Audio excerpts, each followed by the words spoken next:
For 98.5 FM. The first hour of Sports Time is brought to you by Lexus of Memphis. Here are your hosts, Brett Stats Norsworthy and Bryant Dacus. Welcome in to Sports Time. Bryant and Brett with you on a Thursday afternoon. Also, I should say Johnny Hill with us as it's his first day in the producer's room, in the big chair, I guess you could call it, producing. Johnny, you feeling comfortable over there? You feeling good? I'm feeling good, man. I'm feeling good. You do look good. Great. You be confident. I am. I'm confident. That confidence with you. You look good. No, it's gonna. How be you feel about us over here? You think we're okay? I think y'all look great, man. Okay, y'all are amazing. As long as we think you look good, you think we're See, doing Johnny, good. we're faking it. That's right. That's right. But no, we're glad to have Johnny on. He's been with us for about a month now, 3 or 4 weeks now, training and learning, and now we're ready to go. And kind of getting this thing back a little sense of normal to it after a lot of changes over the last couple months. But no, we've got a great show, a lot to talk about today, a lot going on. And Brett, you were at the game last night. I think it's where we need to start. The Grizzlies in action last night against the Miami Heat, a Miami Heat team that has struggled at times this year and has really struggled on the road. And the Grizzlies, they made it close late, but it really never seemed like they were going to be able to take that one last night. That corner three by the UCLA rookie really ended it. Yeah, Jaime Jaquez. Yeah. Jaquez, and good player. Oh, yeah. He'll end up playing for everybody yes. in his NBA career. But he has a role there, and they did. They pulled it out by 6 to drop the Grizzlies to 1-7, and it was Grizzly, Grisly. And it has been, and it is at home. Has been on the road. It has been for the start of this season, and I'm braced for this now. It is a completely different complexion to the year than the hope we had going into opening night. A lot's changed now. To get a big piece in 17 games back. Absolutely. Got 17 more without Ja Morant, and he will be back. There are brighter spots. There aren't many. No. Right now, except for, I think, Jaren Jackson on offense, except for last night, Desmond Bane, it's hard to find many strong suits to this team right now.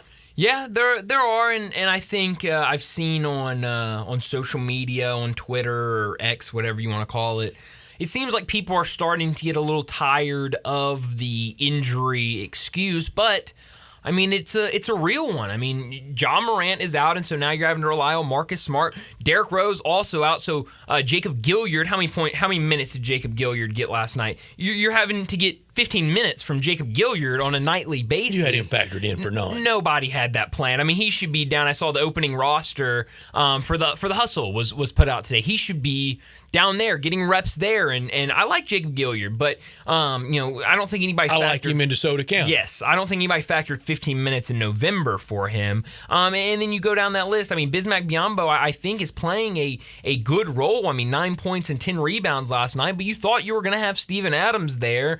And really even going further than Steven Adams. You thought you would, we knew you weren't going to have Brandon Clark, but you wish you could have him. You thought you would have Xavier Tillman. Now he's injured. So, there's so many injuries going on right now that it's just so hard to get anything really going with this team. And it was rough to watch what was done last night defensively by Jimmy Butler to Desmond Bane was very sobering. Yeah, it wasn't. It really seemed like a like straitjacket. Yeah, it was, and it seemed like handcuffed. Yeah, and it seemed like the Grizzlies just on their defensive end just couldn't get a stop. It seemed like they would have these kind of small runs, maybe get something going. I think back to, I guess, early in the first half when Luke Kennard checked in and 9 quick points, I think 12 quick points, but they couldn't get a stop on the other end. It would seem like they would come down, hit back-to-back threes. You're thinking, okay, we've got something going, but Miami would go right back the other way and extend that lead. I mean, you look at what they shot, and I know they shot the ball really well from 3 early, but 45 35.5% from the field for the entire game for the Heat, and nearly 40% from three, 11 for 28 for the Heat. And it's just hard to beat teams that are shooting like that. And I think, earlier, and I'm curious, we're going to talk to Keith Smith later today in the show, and I'm curious to get his thoughts on this, but it seems like those first couple of games of the season we were talking about, other teams are having great shooting performances against the Grizzlies, but maybe it's just an early season and teams are just having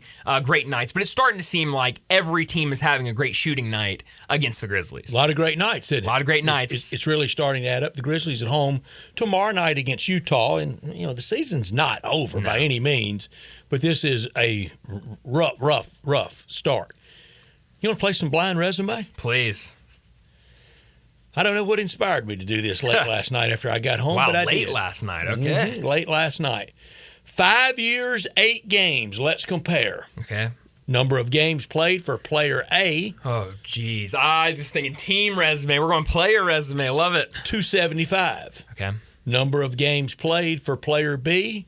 378. Huh. Okay. Points for player A. 4,570. Huh. Points for player B. 7,002. Okay. Rebounds for player A, 275 games, 4,570 points, 1,533. Okay. Rebounds. Rebounds for player B, 3,173. Who am I comparing? Are you comparing the second one is Jaren? Is he? Player A. Player A is Jaren. Player A is Jaren. Player B that wins everything in the exact same number of years and games is? I have no idea. Pau Gasol. Really? Wow. Would the stereotype be Pau that much better? Yeah, I would think so. Yeah. Through 5 years, I think you think it would have been? Well, I think if you just go and ask somebody off the street, now he's in the Hall of Fame, but we didn't know he was going in after 5 years. 378 games. Yeah, maybe not after 5 years. 7,000 points to 4,500. That's crazy. 3,100 rebounds to 1,500. That's crazy. He's not just better; it's not even close. Yeah. I don't know that's the feeling with hashtag GrizzFam. No, I don't think so. I don't think so at all. Because anything that happened to this franchise before the Whiz Kids arrived really didn't happen except for the Core Four. Yes. So, yeah. Speaking of the Core Four, okay, isn't it over now? And can't everyone admit? I don't think you have to admit a wrong choice was made. Okay. I think the choice at the time was right. I can still defend it. But Kyle Lowry's just better than Mike Conley. Yeah, no, that's true. How much more do we got to see? That's true. I do like Kyle Lowry. Yeah, but I mean, that's just so hard. Those Core Four teams, I mean, I don't think you're going to get anybody on your side on that one just because of it's the Core Four and those memories and kind of being that first team to crack. I don't think I'll get anybody on my side either, Bryant, but yet when I try to defend Lionel Hollins, Chris Wallace, those years, they get no credit. No, it was just on the court. It was just Tony, Zebo, Mark, and Mike. They turned it around. And now the Whiz Kids that can't rack up enough mistakes. Right. Huh. I mean, Laravia to the G League. Didn't see that coming. A first-round pick. The first-round pick. Now, you had 2 first-round picks, him and David Roddy, and you picked Laravia before you picked David Roddy. And Roddy looks like there might be something there. Sure. But it really looks better compared to Laravia. Certainly, I mean, a lot looks better than Laravia. If he was in and of himself, stand alone, how much better would that look? And this one. So to keep Bismack Biyombo when Ja Morant comes back, they're going to have to let somebody go, Got to, yeah. Because they'd be over. Would the Whiz Kids ever admit it and cut loose of Zaire? Their biggest personnel failure. He was not good last night. He hadn't been good, and he's had every opportunity to be good. Yeah. There's no way if he was just I don't even know what the term is in the NBA. Designate with baseball. It's designated for what is? I think cut. Just cut. I think it would just be cut. Okay, you're cut. You're fired. We don't have any minor league system to send them to. Whatever it is, you're done. Yeah. There's no way he could go out there and go, "Hey, I was mistreated. I didn't get the right shot, did I?" I don't think so. I think he could make a case that he hasn't been healthy since, but that's not anybody's fault. But I think he can make that case. I don't know. I mean, he hasn't. How long does he need to get well? That's a good point. And I've been a little disappointed. I mean, I think defensively he does some things that I like, but offensively he's giving you nothing. I've seen a lot of people point this out. Tiger Woods had a leg almost torn off and got back this time. That's very fair. I've been seeing people saying this on social media, and I've read some. I think maybe DeMichael might have pointed it out in one of his stories that Zaire, with all of this talk the offseason, he's better, he's looking better. Preseason he looked good. He gets out there offensively specifically, and he doesn't really kind of force the issue. He's never super aggressive on the offensive end. It just seems like he's just out there. What did he finish with last night? 2 points.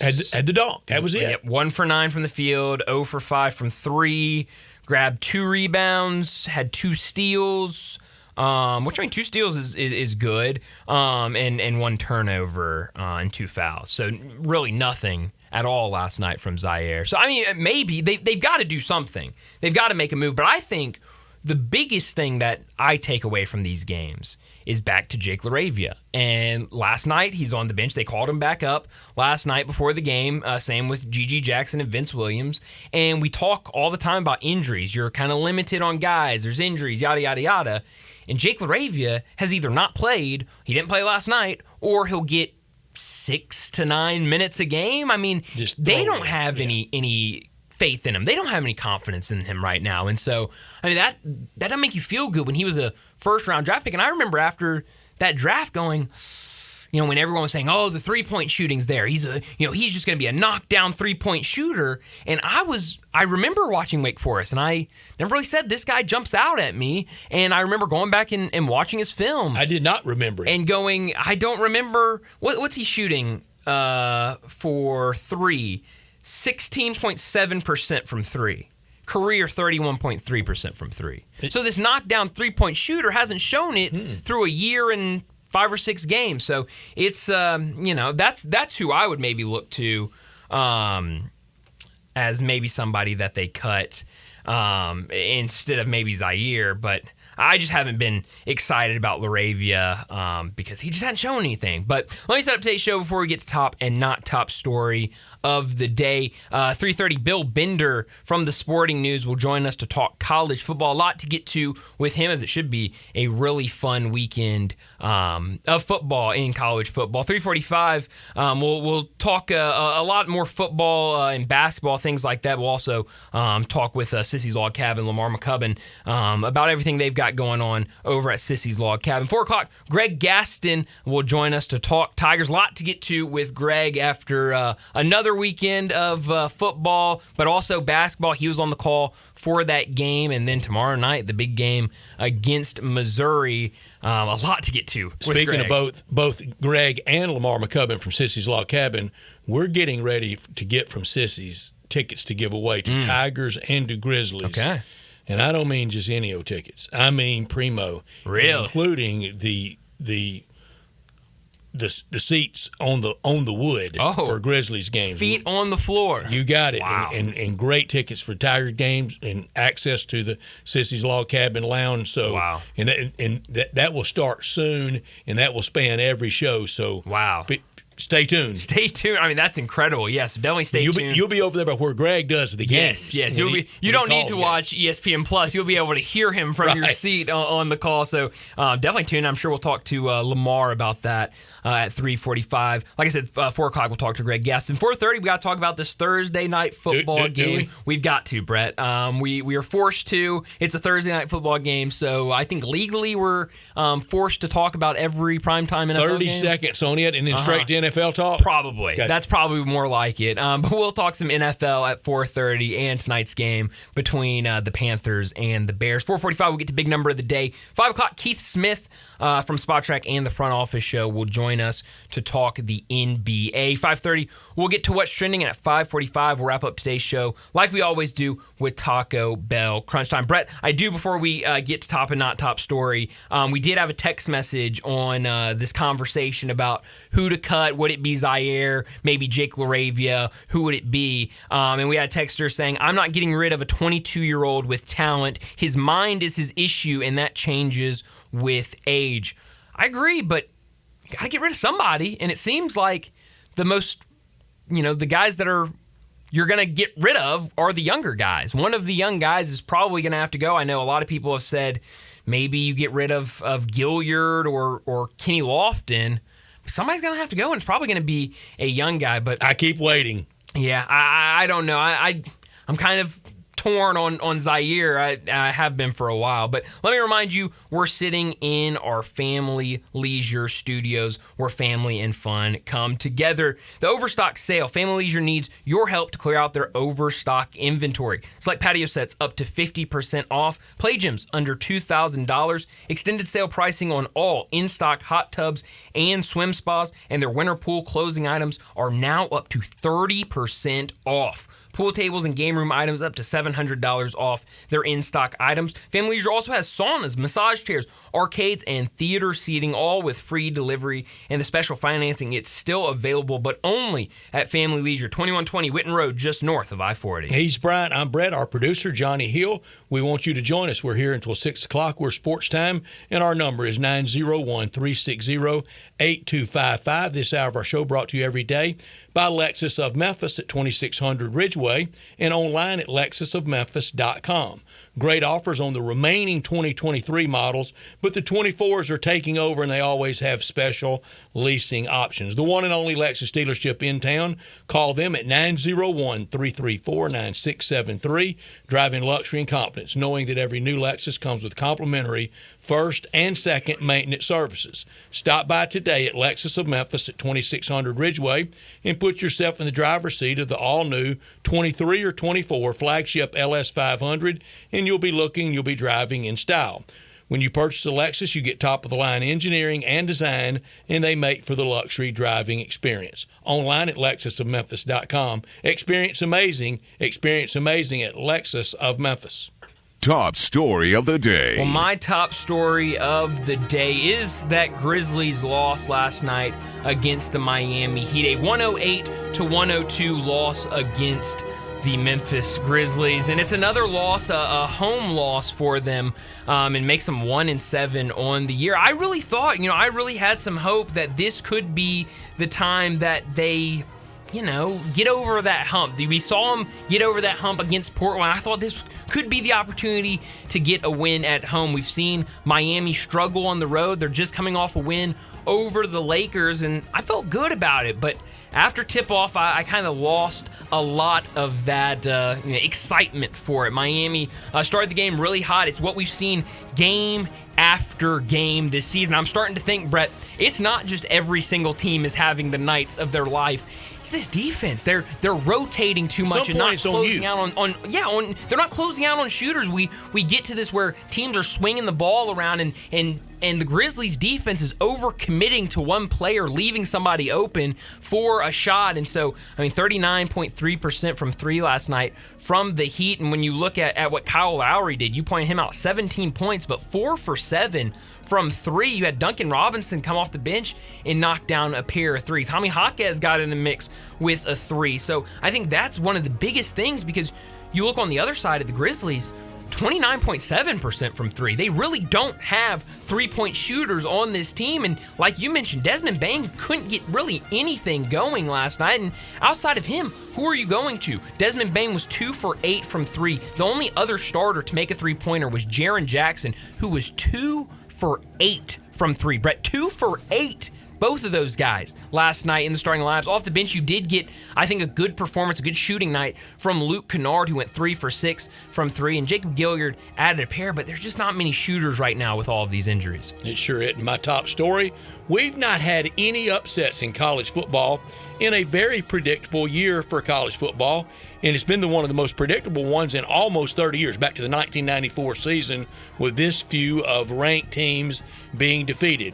Where are the upsets this Saturday? Are there any? Do you trust James Franklin and Penn State to really do it at home against Michigan? Kentucky, they've defeated Alabama 2 times ever. They going to make it 3 on Saturday? The U over FSU, the U still believing they're back. They're not. Utah at Washington, that shaky quarterback play on the road for Utah. Ole Miss, 1-15 all time against number 1 in the AP. That's what they faced Saturday in Athens. TCU over Texas. TCU's year was last year. Yeah. USC over Oregon. Caleb Williams' year was last year. We got 7 kind of real chances. Will 1 or 2 even happen? We'll see. Not top story of the day. Well, my not top story of the day is right there with college football. The weekend is almost here. We do have number 11th Louisville taking on Virginia tonight on ESPN. But How really, did Virginia beat North Carolina? That's a great question. Brett, I could have asked you that question every week this season. Is how Virginia? You tell me before that game started that Virginia is going to beat North Carolina. I said there's no chance. There's no chance. They've just been really, really bad this season, and it shows. Vegas. Louisville, 20.5-point favorite in that game. But no, it should be a really fun weekend of football here locally. The Tigers over in Charlotte, and a big game for them because I think this is a game where you don't want to get caught looking ahead. We know how big that SMU game is the week after. SMU is a team that right now is in front of you in the conference standings. We know what winning out would do for this Tigers team, but you got to beat Charlotte. The Charlotte team, I've watched a lot of them this year, Brett. They are not very good. They have a lot of growing to do and a fairly young team. I think they've only been in FBS for around 10 years or so. Brand new coach, a ton of transfers on that team, and they just have struggled this season. But you can't look past them. That's where they're going to get you. So the Tigers have to be focused on Saturday to get that win against Charlotte, maybe run away with a win against Charlotte before coming back home and trying to get that big win against SMU. My not top story, it's the Grizzlies, and that's why I have it as not. You had it as top. I'm going to try to remain calm. That was a little jolting last night. This Grizzly start is almost as shocking as it is bad, and it's really bad. Right now, there aren't many strengths to this team. There's a few spots, Jaron's offense, but that Philippines defense continues. Desmond Bain offense until last night when Jimmy Butler just had him handcuffed, put him in a straitjacket. And then there's Zaire Williams, the biggest personnel miss so far for this Whiz Kid front office. Yeah, it's last night's performance was really bad. The chance they took on Justice Winslow, it pales in comparison to Zaire and maybe LaRavia Roddy. Yeah, well, especially LaRavia. I mean, it's really troubling to see that he's not getting really any playing time right now, especially with all of the injuries. Well, that'll do it for top and not top story of the day. Yeah, it will, and we're gonna talk a lot of Tigers today. Tomorrow night, I saw our friend Blake Lovell that will join us after we get to the new calendar year on college basketball, and I don't think many lines are out, but he had it maybe from DraftKings. Missouri Tigers -2 over Memphis Tigers. Well, Brett, let's just take a look and see what it's at right now. Let's see. I didn't know they put them out this early. PHIS. Well, I think for the bigger games they put them out. I'm sure like Arizona Duke's probably already out, those sort of things. Right now Missouri a 2-point favorite over the Memphis Tigers. That's that total, essentially pick 'em, isn't it? Yeah. Home court's worth it's 2, I guess. Points, 2 or 3 points, yeah. That total sitting at about 161. The total for the last game for the Tigers was about 140, and they blew that out of the water. What did you think it would be? I thought it was going to be like Mizzou 4.5, 5, 6. I thought it was going to be a little bigger. Obviously, with what Missouri did last year, I think they ran away in that first game against Arkansas Pine Bluff. Yeah. So I thought it was going to be a little bit higher, but I'm not super surprised that it's close with what Memphis brings, what Memphis did in that first game, putting up 90-some-odd points. So I think that's a good line. I'm looking at Arizona-Duke right now. Duke, a 5-point favorite at home against Arizona. Okay, I don't see that many spreads out. I see a lot for tonight and selected games into tomorrow, and even a couple for Saturday. But I didn't see that for the Tigers tonight in the American. Good game, Western Kentucky and Wichita State. It's a really good game. Really good game. One that I've circled to watch tonight. So I'm excited about that. All right, Western Kentucky, all time. True or false? They've been to a Final Four all time. True. Very true. Let's go. Yeah. Very good. I love that. Very good. All right. Well, you knew Wichita State. Yeah, I knew that. But, Western Kentucky, that's an interesting one. But let's go ahead and get to a break. When we come back, we'll talk college football with Bill Bender. Be sure to follow us at Sports56 WHBQ on Twitter, Facebook, Instagram, and YouTube to watch live video of our shows, stay up to date with station events, and have chances to win prizes. Don't miss out on anything that's going on. Follow us at Sports56 WHBQ. Roofs, and more roofs. Chris Price here with Metro Builders. Is your roof leaking? Do you have mold stains on the ceiling of your home or business? Is your carrier denying your claim or offering a repair simply because they don't have enough documentation? You need a contractor that performs work for insurance claims for policyholders each and every day, and Metro Builders is here to assist. Call Metro Builders. At Metro Builders, we provide free estimates, consultation, and claim repairs. Metro Builders' process of arriving, inspecting, diagnosing problems, and estimating is second to none, commercial and residential. Our team of Hague-certified technicians are standing by to assist you with providing estimates and photos to your carrier to document your loss. All you owe is what your policy states. No large fees on top of the final scope. We use high-grade materials and are certified by companies like Atlas, CertainTeed, Owens Corning, and Mulehide with labor warranties up to 50 years on all of our jobs. Metro Builders provides roof repairs across the Mid-South. Call Metro Builders to schedule your inspection free. Call me. 901-375-1717. That's 901-375-1717.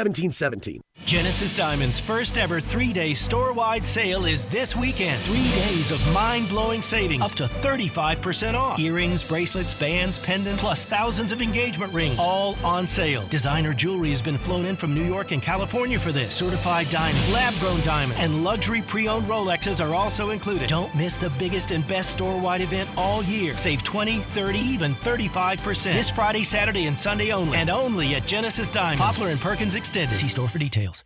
Pizza lovers and sports fanatics, Ferraro's Pizzeria is your Sunday ticket headquarters. Catch every pro game on multiple big screen TVs while enjoying $2 beers, $9 beer buckets, and mouth-watering pizza. We're talking the cheesiest, most delicious New York pizzas in town with all your favorite toppings. What are you waiting for? Grab your family and friends and get to Ferraro's, corner of Jackson and Main, just east of the Pyramid. Enjoy every pro game at Ferraro's Pizzeria and Cheesy Corner, your game day destination.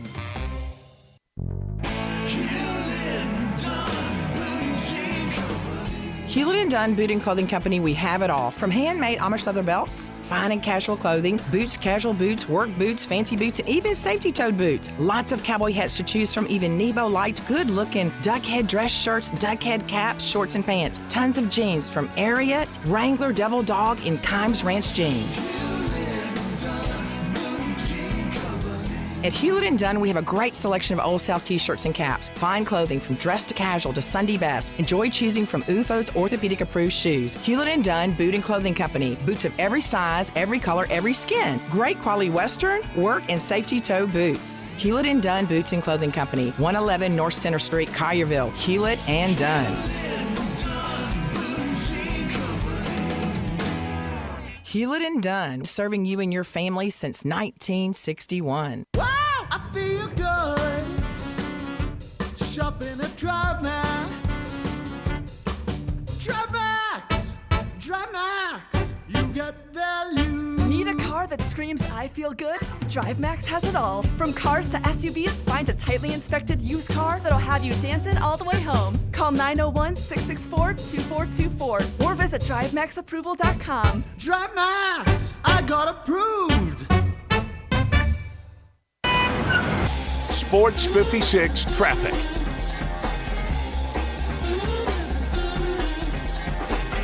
Good afternoon. It's already starting to build up through the Midtown area. I-40 East, especially over here at Chelsea, as traffic increases down 240 southbound as you work your way down to Norris. Again, wet driving conditions out here. Please give yourself extra time out here and be careful.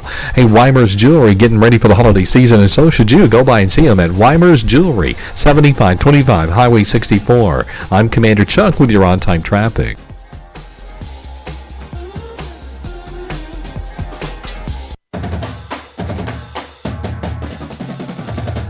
Joining Brian and Brett now on Sports Time is Bill Bender, national college football writer for the Sporting News, and on Twitter X at Bill Bender. Here's Bill with Bryant and Brett. Welcome back into Sports Time. Bryant and Brett with you in our Family Leisure studios. And joining us now to talk college football from the Sporting News, Bill Bender joins us now. Bill, thanks so much for joining us. And I want to start with Michigan today, but we got to, Bill. Well, I want to talk about the game first, and then we can get into everything else. And Bill's on alert. Bill, if breaking news necessitates and you've got to go right, you just pull the plug, okay? Well, I'll start there. I don't think we're going to get it today. Okay. Since this is our fourth week of Michigan, and we have to. I get it, Yeah. but I think according to the reports, they're punting this till next week, and it's pretty simple. I think the Big Ten overreached a little bit, and I do too. Threaten them, and they're going to let it play out on the field, and now you're seeing not a complete shift in the narrative, because if Michigan did things wrong, they should be punished. But what that punishment is, I don't think is going to be as serious as people. It's not. Whatever Tony Petitti does isn't going to make everybody happy. And at the end of the day, outside of Connor Stalions allegedly being on the Central Michigan sideline, given all the back and forth and tattling going on in the Big Ten classroom right now, I don't think much is going to happen. Well, I like the tattling part, because now Michigan's sitting in letters saying, well, they're doing it too. We're not the only ones sign stealing. Everyone else is doing it in the conference. It's not the best defense, but it might be the best defense. Really might. Because if you start to get into some weird. I made the analogy with my boss today. I said, college football is a little bit like, for those of us that watch Deadwood or Tombstone or those kind of things. Yeah. And the sheriff isn't Wyatt Earp. Put it to you that way. Yeah. And they let him run around and do what they're going to do, but it's very much like that. So, I'm not saying Jim Harbaugh might not get in trouble or suspended or this is going away, but in terms of this week, they're running out of time. They play Penn State on Saturday. Yeah, and early on Saturday, 11 a.m. Our time on Saturday. And what do you make of this game at Beaver Stadium, Michigan traveling to Penn State? I'm really excited to start the day with this game, quite frankly. But how do you see this game going? Well, it's a huge game for Penn State, obviously. Big spot for them. They've had some fun with the sign stealing. You also saw the Manny Diaz tweet today. But, yeah. That's kind of a little bit, be careful what you wish for, because it's a very good Michigan team coming in there that's won all their games by 5 touchdowns. One thing to watch, and James Franklin touched on it, they've got to get Michigan behind the sticks. Michigan hasn't been uncomfortable. Their running game hasn't exactly been dominant, but they've been comfortable in every game. They've not been in push. And for Penn State, it's a chance to bounce back after what was kind of a woeful performance on third down against Ohio State. They need big plays, and I don't know where those big plays are going to come from against the Michigan defense that has a ton of NFL talent on that side of the ball. Bill, never mind Tuesday night's CFP poll, never mind the AP poll. Just in Bill Bender's opinion, who do you think are the top 2 teams right now in college football? Georgia and Michigan. I'm with you. Ohio State has the best resume, though. So I give credit for your work, right? Like, Ohio State beat Notre Dame, Penn State. I think Michigan has the most talent. I think we can say they haven't played anybody, and that's fine, but you can only play the names on your schedule. And they've demolished. Yep. And they've demolished everybody. And Georgia, starting to find a rhythm, we were all like, well, what are they going to look like without Brock Bowers? Well, they look pretty good. This weekend – they'll be fine. This weekend is going to be an interesting test, though, because I don't think they've had bad half against South Carolina, bad half against Auburn, and it was tied last week. They can't have a bad half against Ole Miss. They could run into more trouble because of that running game the Rebels have. And I think it will be the Ole Miss offensive game plan. Everybody's thinking kitchen sink, double passes, guard arounds, fumble Rooski, a bag of tricks, chicanery from Lane Kiffin. No, I think it's going to be tailback tight end offense, and then when that starts working, you start hitting those three receivers. I think the key thing, if Quinshon Judkins goes for 80 or less, Ole Miss doesn't have a chance. If he gets around 100, there's a chance. If he gets to 120, 140, 150, Ole Miss wins the game. Bill, let's play a little kid game. If it's a little kid word. If Ole Miss were to win, would they be ranked ahead of Georgia next Tuesday night in the CFP? Maybe. They'd be close because I think they would clump Georgia, Alabama, and Ole Miss all together, and it would give them an excuse to keep Ole Miss behind Georgia, but it would be close. I think you're looking at 5 undefeated. They'd probably be 6, 7, 8. Yeah. Because that means Penn State would lose. Texas, Texas would be in there too. Texas has to stay ahead of Bama. Mm-hmm. Bama, they have to stay ahead of Ole Miss. Right, Georgia might stay ahead of Texas somehow, though, like in a weird way. They may do it that way, and I mean, that's an interesting question because I got asked the Big Ten side of that today. It's like, if Penn State beats Michigan, where are they going to fall? And I was like, they'd probably bump Penn State up to about 6 because they lost to Ohio State. They'd probably bump Michigan down in that Texas range, depending on what the score is. So there is the potential for a one-loss pileup. There could be quite a traffic jam as we get down the stretch. Yeah, it really could be. We're talking college football with Bill Bender from the Sporting News, and staying on the SEC after talking about Georgia and Ole Miss. Another big game this weekend, Tennessee and Missouri in Mizzou. What do you think about this one? I know Luther Burden kind of questionable on if he'll play or not in this game on Saturday. Do you think Missouri can beat the Volunteers at home? Well, they're going to need him if they're going to do that. I mean, Tennessee and Joe Milton's played a lot better in recent weeks. He definitely, I think he has no interceptions their last 3 games. Played well against Alabama, even though they lost. So, in the last 2 years, Tennessee's dropped 60-plus on Missouri. So, I think for Missouri, it's slowing the game down a little bit, getting it straighter, not turning the ball over. Luther Burden would be a huge loss in this game, though, because he's the guy that you got to account for him in the passing game and makes everything else around him go. Bill, do you think this publicity, and really some of the bloodlust out there in the media, do you think it will cost J.J. McCarthy Heisman votes if they went undefeated and he put on a show against Ohio State at the Big House Thanksgiving weekend? I think he's the leader. Do you think there are people small enough to hold that against him? Well, I saw a column from Greg Doyle at the Indy Star this weekend, and he said J.J. McCarthy wouldn't have his vote. That's Greg's opinion, though, and he's entitled to that. He's a voter. Me personally, and I'm not going to, begrudge him for that. I know my own opinion would be it's not going to affect my vote. I mean, he's in my top 5 right now, along with Harrison and Penix and Bo Nix and Ollie Gordon. He's the guy that's moving up, the Oklahoma State running back. Running backs are still allowed to win the Heisman, right? He's the one that's doing really well. Hard to tell. It really is for recent years. Going out to the Pac-12, Bill, USC fired defensive coordinator Alex Grinch over the weekend after another loss to Washington over the weekend where they gave up 52 points. I mean, what do you make of this season for USC? I know coming in, everyone had high hopes with Caleb Williams, but another loss. I know Washington's a really, really good team, but this defense, yet again this season, just has not been good. No, and it cost them last week. I mean, Caleb Williams can only do so much. That offense can only do so much. Obviously, firing Alex Grinch was a step. I think it's just a fundamental program thing. That they're going to have to reevaluate some of the fundamentals of that program, especially on the defensive side of the ball.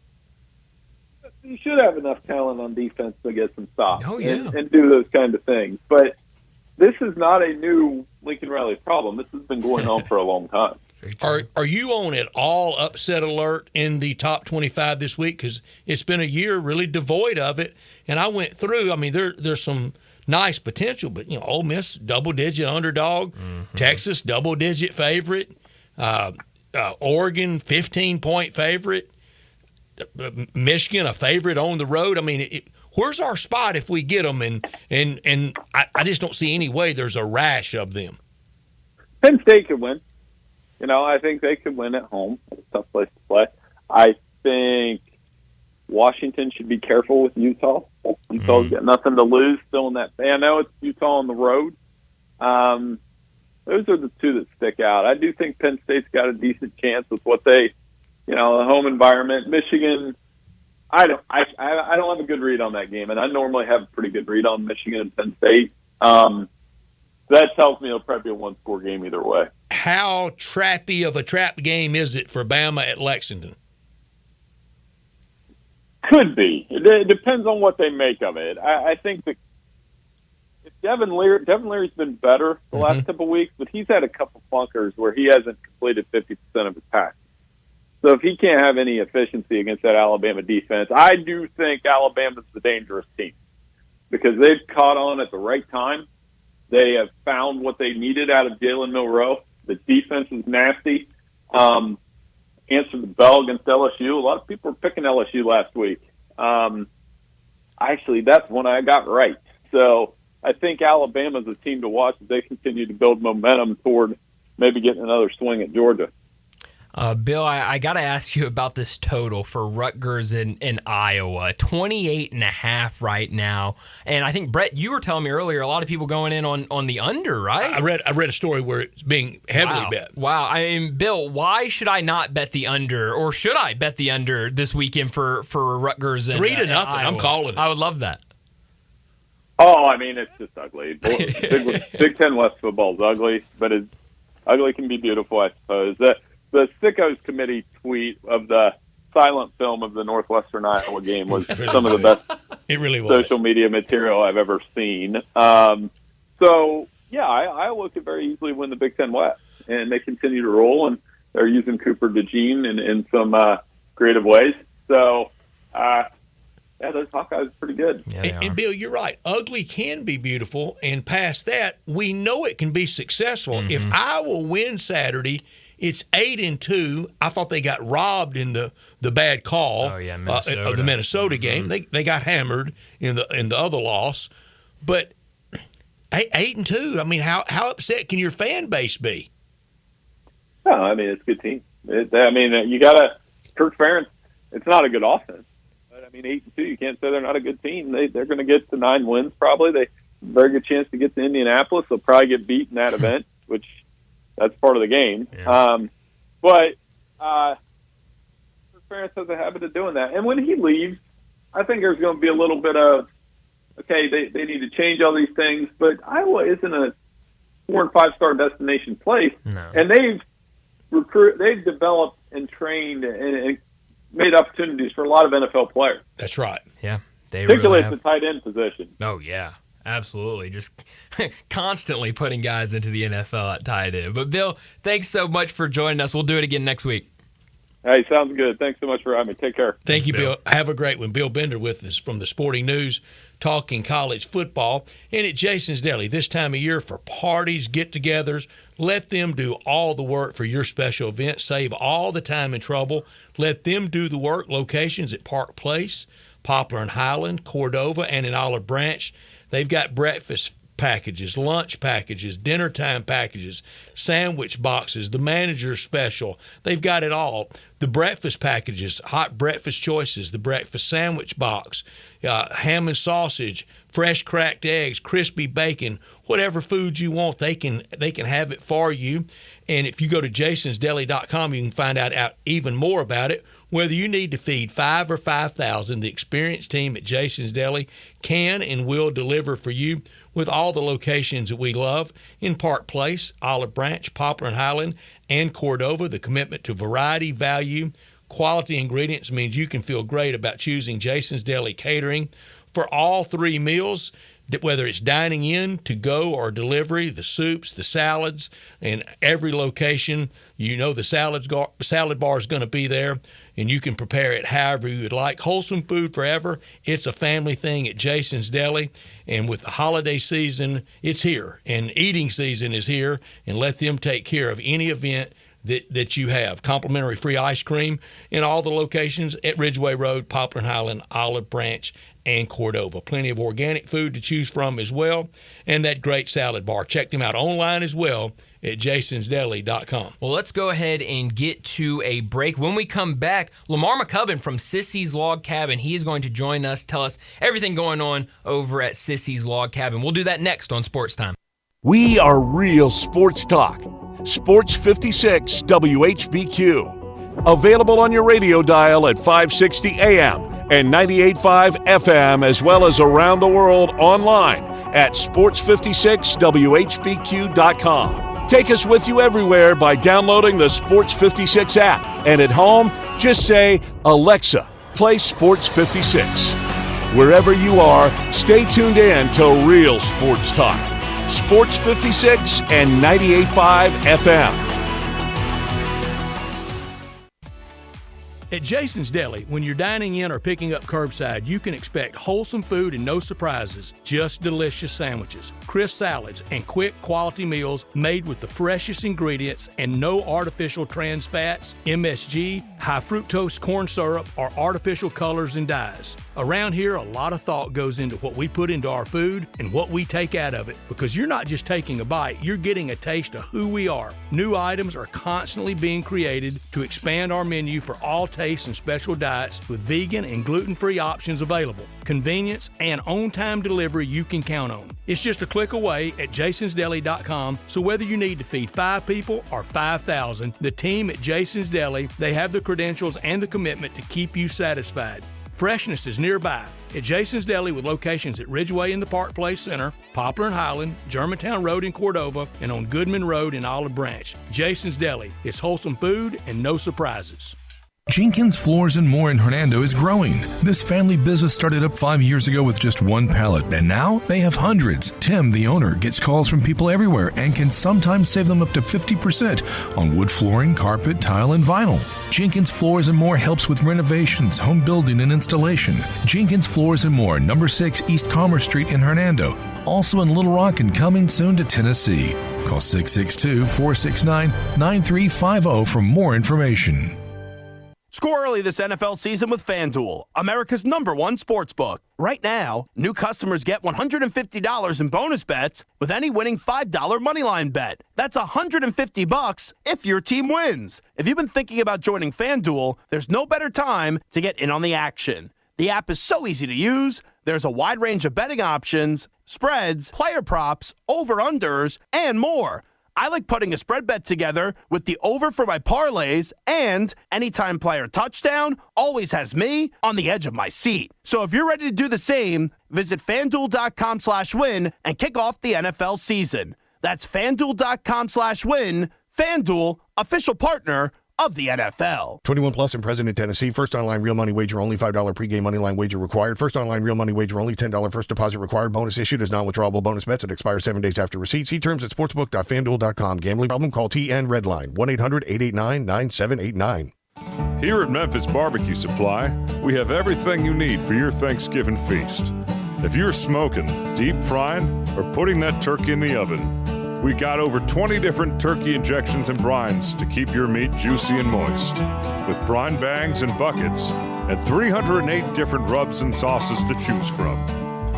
If you're in need of fuel, Memphis Barbecue Supply carries 9 different types of wood chip, chunk, mini logs, and logs of wood, and over 4 tons of wood pellets in stock.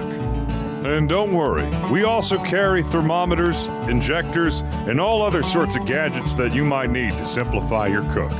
And for any questions that you might have, our knowledgeable staff is always eager to help. Memphis Barbecue Supply is located at 7041 Stage Road in Memphis, or you can order online at mbbqsupply.com. Follow us on all the social media platforms for recipes, new products, and barbecue news. from Thursday Night Football on Westwood One. Join me along with one of this year's Hall of Fame inductees, Joe Thomas from Soldier Field in Chicago, for NFC action between the Bears and the Carolina Panthers. Both teams looking for a win to lift confidence at the season's halfway point. Don't miss any of the action on Thursday Night Football. Right here on Sports 56. Score early this NFL season with FanDuel, America's #1 sportsbook. Right now, new customers get $150 in bonus bets with any winning $5 moneyline bet. That's $150 if your team wins. If you've been thinking about joining FanDuel, there's no better time to get in on the action. The app is so easy to use. There's a wide range of betting options, spreads, player props, over-unders, and more. I like putting a spread bet together with the over for my parlays, and anytime player touchdown always has me on the edge of my seat. So if you're ready to do the same, visit FanDuel.com/win and kick off the NFL season. That's FanDuel.com/win. FanDuel, official partner of the NFL. 21 plus and present in Tennessee. First online real money wager only. $5 pregame moneyline wager required. First online real money wager only. $10 first deposit required. Bonus issued as non-withdrawable bonus bets that expire 7 days after receipt. See terms at sportsbook.fanduel.com. Gambling problem? Call TN Redline 1-800-889-9789. Now back to Sports Time on Sports 56 and 98.5 FM. This hour is brought to you by Lexus of Memphis. Here are your hosts, Brett Stats Norsworthy and Bryant Dacus. Welcome back into Sports Time. Bryant and Brett with you, and joining us now, Lamar McCubbin from Sissy's Log Cabin. Lamar, thanks so much for joining us again, and it's getting to that time. A lot going on. Grizzlies basketball, Tigers basketball, Tiger football, but also the holidays right around the corner, so I know a lot of people probably coming into Sissy's Log Cabin, getting ready for those Christmas presents and things coming up. How's everything going at Sissy's Log Cabin? Man, everything has been great, guys. I tell you what, I mean, it has been an exciting season. Mm-hmm. And by the way, you caught me at a bad time. I was on FanDuel after listening to your commercial there for a minute. Give me a break. That's okay. You got a good tip, Lamar? We need one. Well, I listened to this show, so I mean, yes. Oh, no. And so, I told Bill Jones today, I said, Lamar could host this show. Man, hey, listen, you're too kind, man. I'm an accidental actor, okay? Good stuff. It was fun visiting with Bill. We're so excited about our partnership with y'all. I know y'all are so proud to be the official jeweler of the Memphis Grizzlies and the Memphis Tigers and the floor seats, and we're going to start giving away some of those for games coming up soon. And access to the Sissy's Log Cabin Club. That's right. And the lounge there is fantastic. I mean, I'll tell you what, you get to meet a lot of wonderful people there. And, I mean, everybody just there having fun and having a great time. And you're right. I'll tell you what, jewelry and basketball go hand in hand. And we have a great collection of Grizzlies jewelry. Wow. We're going to work hopefully soon. I'm going to try to work with the Tigers to get some special stuff for them as well. But we've enjoyed being a part of both of those teams. And I'll tell you what, I was at the Mavs game the other night, and then last night I was at the game last night and in the lounge. And I'm gonna tell you what, yes, with Miami, and I'll tell you, man, had a great time with the people there, interacting with them. And how'd I miss you, Lamar? I went down to check things out. How'd I miss you? I don't know. I don't know. I was there. Fun night for you, but I'm gonna be there. I'm gonna be there Friday night too for that game as well. And but I'm gonna tell you, we got a lot of exciting things going on at Sissy's Log Cabin. I mean, look, we're getting ready to open that new store here in the next 3 4 weeks here. So, I mean, we're going from 4,000 square feet to 8,500 square feet. Wow. We've got Rolex timepieces, we've got Cartier timepieces, we've got beautiful Lagos jewelry, Breitling, diamond engagement rings. We've got it all. And you can get it here at Sissy's Log Cabin anytime you want to. You just got to stop by. And I know a lot of places, the year is centered around the holidays, but how very exciting for y'all to, doubling the square footage and here at the holiday season. And then for y'all, the holiday season, it spreads right through the season of love and Valentine's.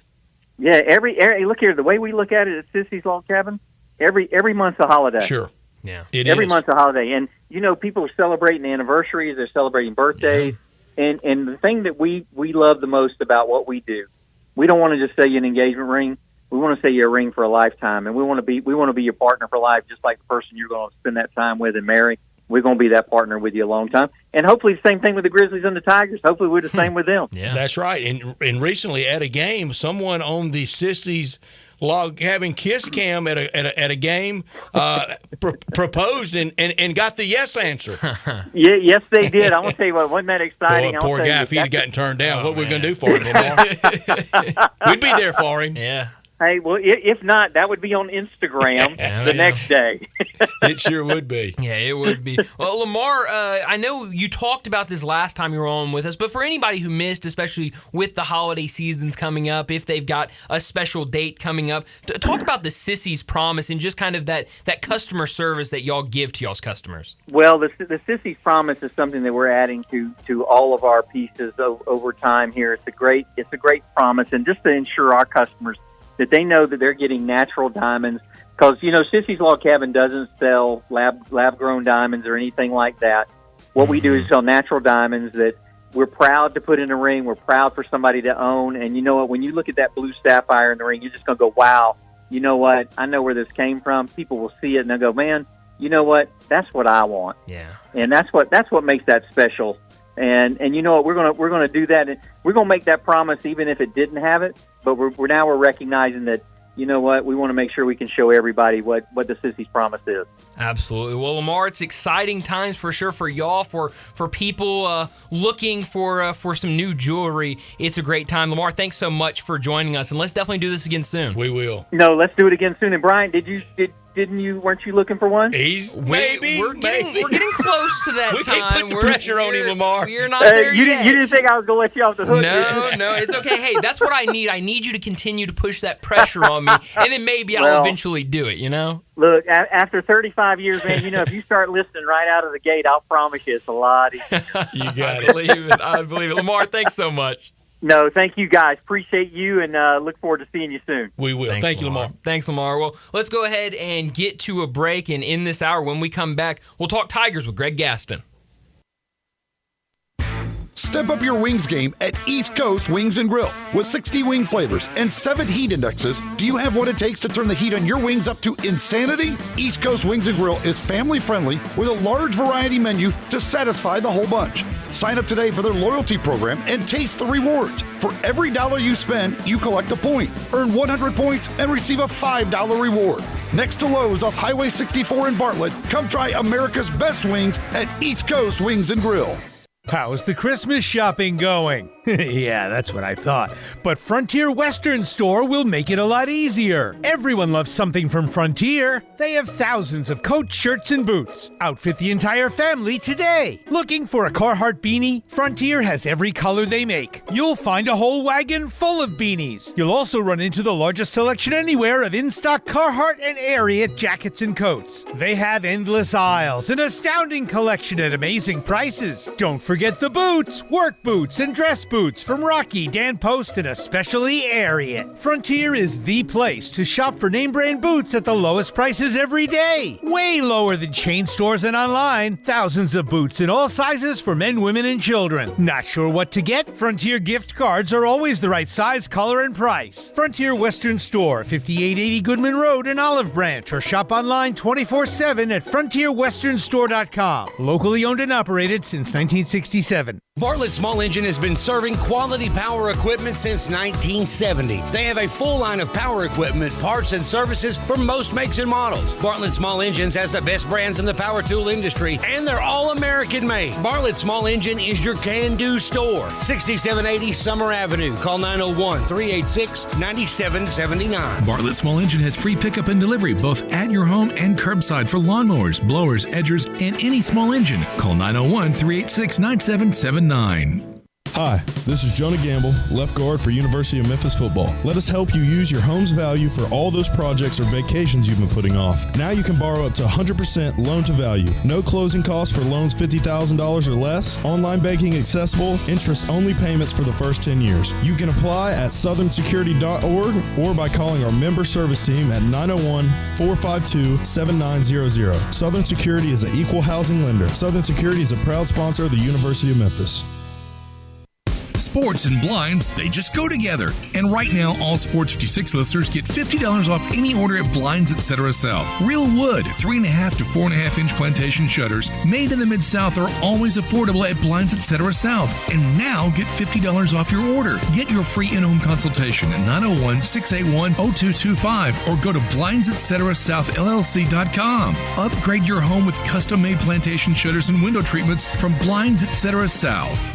Roofs, roofs, and more roofs. Chris Price here with Metro Builders. Is your roof leaking? Do you have mold stains on the ceiling of your home or business? Is your carrier denying your claim or offering a repair simply because they don't have enough documentation? You need a contractor that performs work for insurance claims for policyholders each and every day, and Metro Builders is here to assist. Call Metro Builders. At Metro Builders, we provide free estimates, consultation, and claim repairs. Metro Builders' process of arriving, inspecting, diagnosing problems, and estimating is second to none, commercial and residential.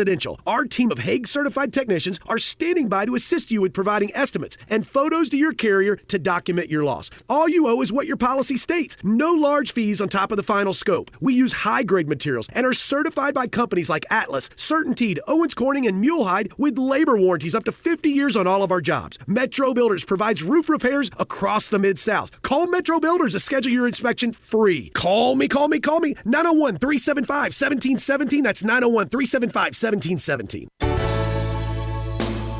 Listen each and every Sunday morning at 10 a.m. and join Ottawild Presbyterian Church for worship. Ottawild is a PCUSA church located in Midtown Memphis. We are Sports 56, WHBQ Memphis, and W253DF Memphis, Flynn Broadcasting Stations.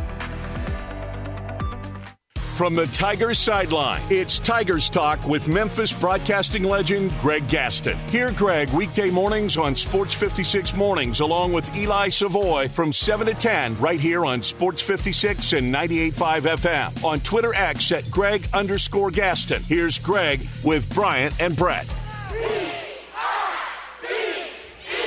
Welcome back into Sports Time. Greg Gaston joining us now to talk Tigers. You can hear him every single morning with Sports 56 Mornings with Greg and Eli, also on the Tigers sidelines. Also, now that basketball season started, you catch him on ESPN Plus during Tiger basketball home games. Greg, thanks so much for joining us, and a lot to get to. I mean, where to start? Tiger football, Tiger basketball. Let's start with Tiger football. A win last week at home against USF, but really a shootout by both teams. A lot of points. I think I took a live over at halftime, over 92.5, and it hit with about 5 minutes left in the fourth quarter. So that's just kind of how that game went. What did you make of the Tigers' performance on Saturday and pulling out another close one? Yeah, never a dull moment. If you like fireworks, you like Memphis football. For I like the most winning. Part this year. That's right. Yes, absolutely. That's the bottom line. That's all the coaches care about. They don't care if it's 59-50 or 13-7. Just give them the dub. But nothing, 59 to nothing. That's right. Right? But if you're a fan, you like excitement. And most of the time, whatever sport it may be, you like scoring, and that's what you got in this particular game. And that's pretty much been the theme. So, yes, they were really, really good offensively. Obviously, they were exceptional offensively. Defensively, not so much. There is a lot of, I don't want to call it equality around the league as far as teams are all built the same, but with the NIL money, with certain teams that have more to be able to dish out, things are becoming a lot tighter than they were when the NIL first started a couple years ago. There are more teams now that have become players in this thing and serious players. Charlotte, for an example, is one. They have a lot of NIL money. They have a lot of transfers. I'm talking it's Colorado-esque. Wait till next Charlotte.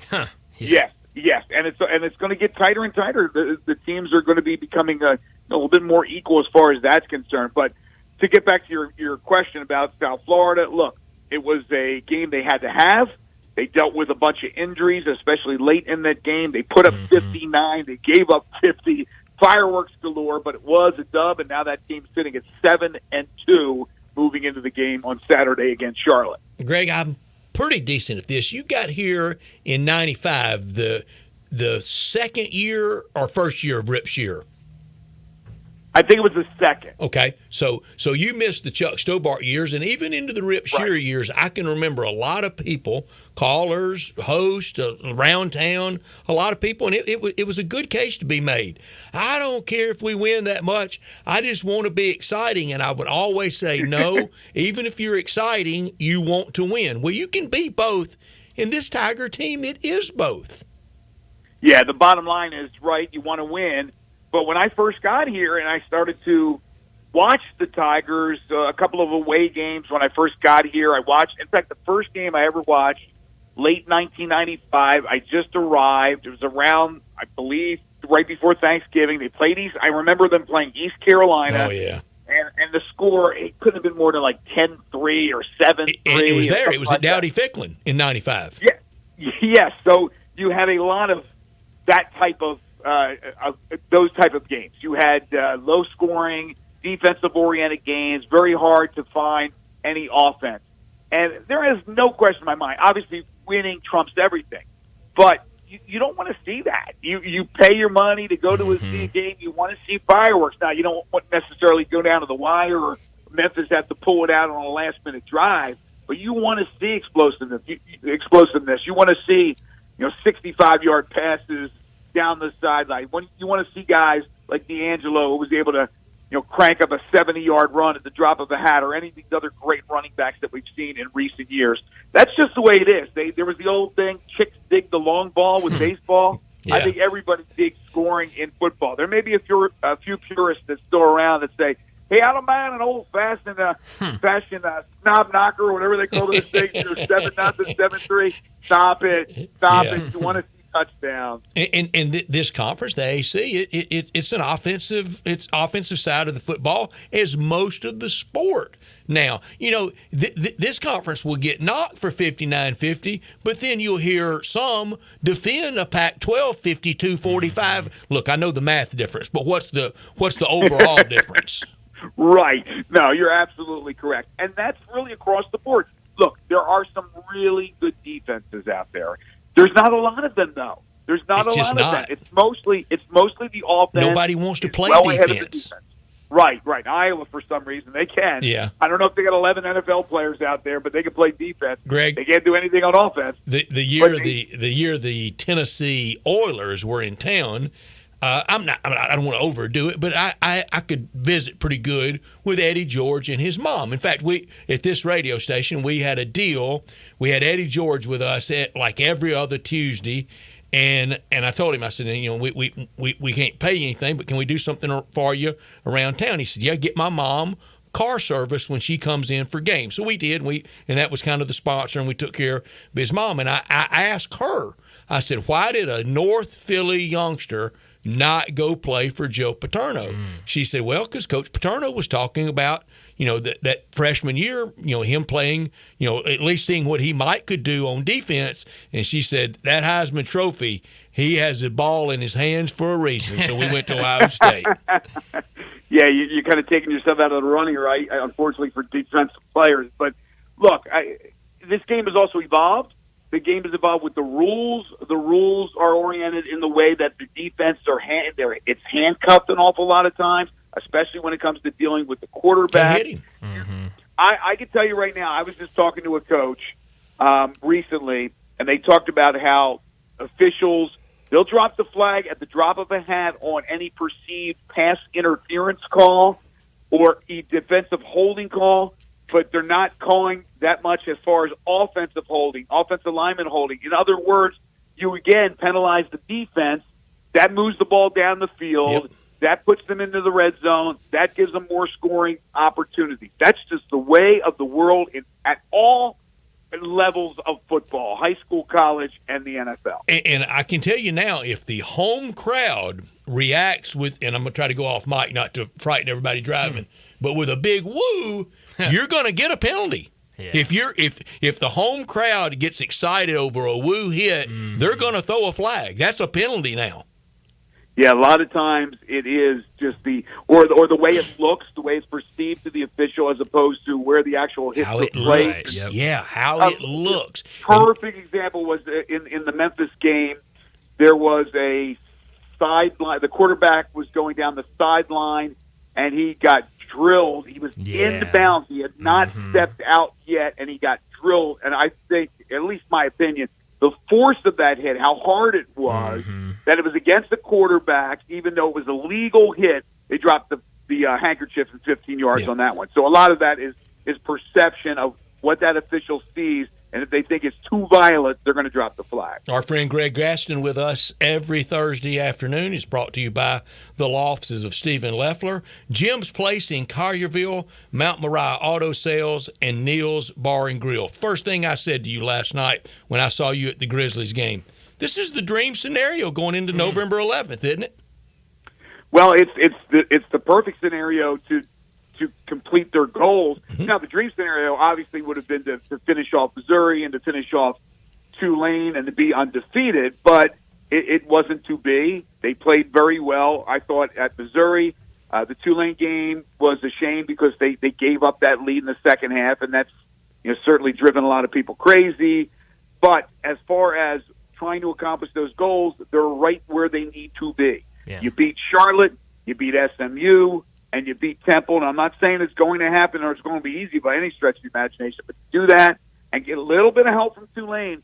You're playing Tulane again in the conference championship game in New Orleans, and with a chance to be the Group of Five representative. It's still there. It's look, it's a long shot, but it's still a possibility. And going into week number 10, that's all you can ask for. Well, we saw in that game against USF, Seth Hennigan leave with an injury. Tevin Carter comes in 2 for 2 with a touchdown. Blake Watson also left late in the game with an injury. What's your gut feeling on both of those guys, Seth Hennigan and Blake Watson, for this weekend? And if Seth Hennigan can't go, what is the confidence with this coaching staff and Tevin Carter for him to start at Charlotte? Let me answer the last part of that question first. They are really confident in Tevin Carter. He's been around the system for a couple of years. He had to learn an awful lot when he got here. He's matured as a football player. He's matured as a young man. They have all the confidence in the world. The kid is big. He's got a big arm. I like what he brings to the table. And let him cook. If you play him, let him cook. Exactly. I just like his attitude. He's got a smile on his face. I do, too. I like the look of him. He's not – there's no – oh, woe is me, I'm not playing right now, I got to take my ball and go home, I got to look to jump in the portal. He's I agree, really Greg. Cool you don't see really any petulant, pouty about him? Not at all. Not at all. I just really like this kid. I like the way the family who brought him up, his coaches that that has coached him over his years. Just a really good young man. To answer the other part of the question, so Hennigan, even though they never officially announced the injury, again, I'm right there. You guys, whoever watched, saw it. It's obviously his non-throwing shoulder or upper arm, but I think it's the shoulder. I think personally, but this is just me thinking out loud, I know he's going to be a game-time decision.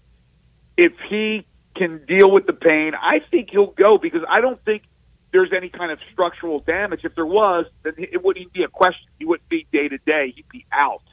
So I think a lot of that could be the pain. Now, Watson, I wasn't really sure what had happened at first and subsequently found out it was an ankle. Again, he's a guy that they really need. He's a special running back in that long line of great running backs. I don't know right now. I don't have a gut feeling on him right now. But all I can tell you is this. After the game, he was on the bench, and then he walked out to shake hands after the game again with the USF players, and didn't really have a pronounced limp or anything like that. There's a little bit of a hitch in the giddy up, but not that bad. So I don't know how he's progressed. I haven't had a chance to watch him. I'm not privy to that practice time. So I hope he can go. If not, they feel very confident in Sutton Smith and Brandon Thomas that they can run the ball. And this is a team in Charlotte defensively that's the complete opposite of what they just faced against USF. USF was really stubborn against the run, and you could throw on them, and we know that by the numbers that the Tigers put up. With Charlotte, they're a little better overall defensively, but you should be able to run the ball on them and a little bit tougher to pass against them. So, therefore, I think whoever is running the ball could have a field day, but you want Blake in. He's your best option right now, but I'm not so sure about him. Hennigan, my gut just tells me they're going to roll with the guy. Now, depending on how the game goes, we'll see how long he goes, if he goes at all. But Tevin Carter is waiting in the wings and ready to go if need be. Greg, I say this with all due respect to Willie Fritz and the program that he's built and established at Tulane, this current Tulane team, the proud Cotton Bowl championship team from last year. But if the Tigers win at Charlotte, win next week at home at Simmons Bank Liberty Stadium over SMU, and close it out on the road basically in your area, in your hometown, close enough in Philly against Temple, finish 10-2. I don't lay awake at night in fear of having to go to Ullman and play Tulane. They'll be favored. They may win, but that's not sleep with the light on, is it? No. Tulane's a good team. They're not as good as last year. You saw them firsthand. They're a lot better with Michael Pratt in there, and Memphis faced Michael Pratt. Memphis was up a couple of scores, and everybody knows what happened. 21-0 run. Come back. Right. They were able to come back and win that game. But no, there's no fear whatsoever. You're going to gain that confidence. I guarantee you, if you take care of business, and obviously that would include a nice win over SMU, which you figure is going to be another shootout. That just gains confidence for all these players, and then the old revenge factor in the back of their mind. I'm not going to sit here and say if they take care of business, get the shot at Tulane, that they win, but they have a chance certainly to do so. Now, the other thing is, the other part of that equation is Tulane's going to have to take care. They're going to have to help out Memphis by beating UTSA when they play them. Because if UTSA runs the table, UTSA is in with Frank Harris. So it's not automatic. Memphis can win these next three and still be shut out. Who would have tiebreaker between UTSA and the Tigers?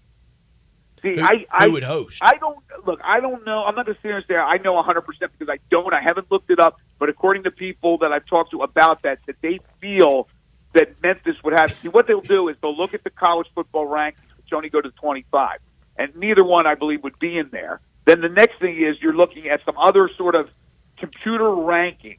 And then I think what you take into consideration is the overall record. UTSA had those early season losses in the non-conference portion of their schedule. So I'm being told, not by anybody within the program, but people who are kind of on the outside but know a little bit, that they think Memphis would get the nod in that case.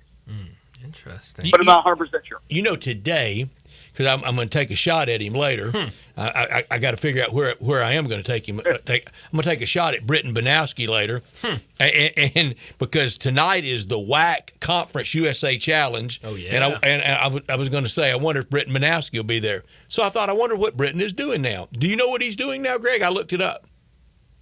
I have no earthly idea. He's executive director of the College Football Foundation. You talking about cushy job, and living and working in the Dallas area. Now that you say that, either last year or the year prior, on our segment with Harold Grader in the AutoZone Liberty Bowl Inside College Football Hour that I listened to today, we had thank you very much. We had Britton Banowski on talking about that. My memory is not good, and nobody's as good as yours. But yes, now that you brought that up in his job, we did have him on a few years ago talking about that job. Oh, good old Britton Banowski. Wow. And you talk about in the history of impossible big shoes to fill. He had to come in and be CUSA commissioner after Mike's live.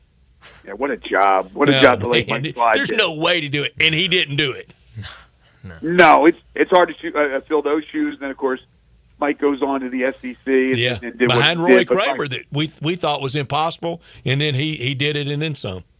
Yeah. And then, of course, Sankey's done a pretty good job filling those shoes. So I don't know. Maybe it's a little bit easier when you have the quality you have in the SEC. Steering the ship of state for the SEC a little different than Kusa. Yeah, I would say so. Brett, we do have a play in the Wax USA Challenge. You need that later. Oh, you do? I can give that to you. I got 800 number two. Well, we need some basketball action tonight. Talking to Greg Gaston on the Tigers. Greg, let's talk some Tiger basketball as they're back in action tomorrow night in Missouri. What'd you make of that first game against Jackson State, the performance? Kind of a slow start for the Tigers, but really were able to put things together and get a really nice win over Jackson State. Yeah, it wasn't. It was far from perfect. There was some ups and downs. I think more ups than downs when you win by 17 and score 94 points. Obviously, this is a deep, deep team. A lot of options. They're going to be really good offensively. They're going to shoot the outside rock a lot better than they have done. They're not a two-headed monster like they were last year, and it worked out last year. They made a good run and lost to Florida Atlantic. We know the rest is history, losing that game and getting knocked out in the first round of the tournament. It seems like it's a team that can make a long run in the NCAA tournament, assuming that there's no implosion from all these players that come from all different programs that were, a lot of them, the stars of those programs. As long as they're bought into the team concept, there could be a good run from this team. If you have all of a sudden a player or players that's having an issue with playing time or not starting or not getting enough shots, then that could be an issue. But what are you supposed to do if you're a coach? You want to go out there and get as much talent as you can, and that's what Penny has done. I applaud him for being able to do that, to go out to the portal to pick up these players.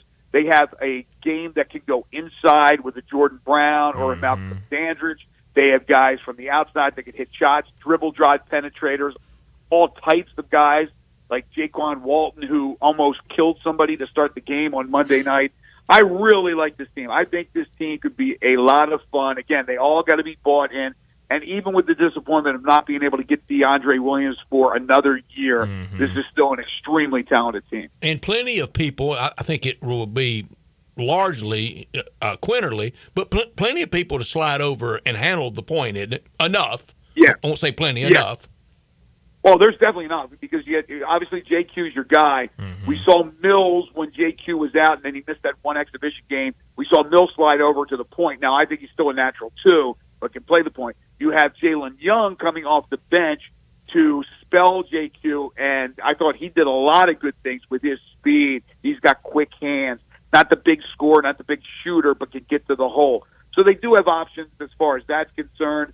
Again, a lot of depth on this team, a lot of guys that could really take over on any given night. You could go 5-6 games and have 5-6 different scoring leaders in each one of those games.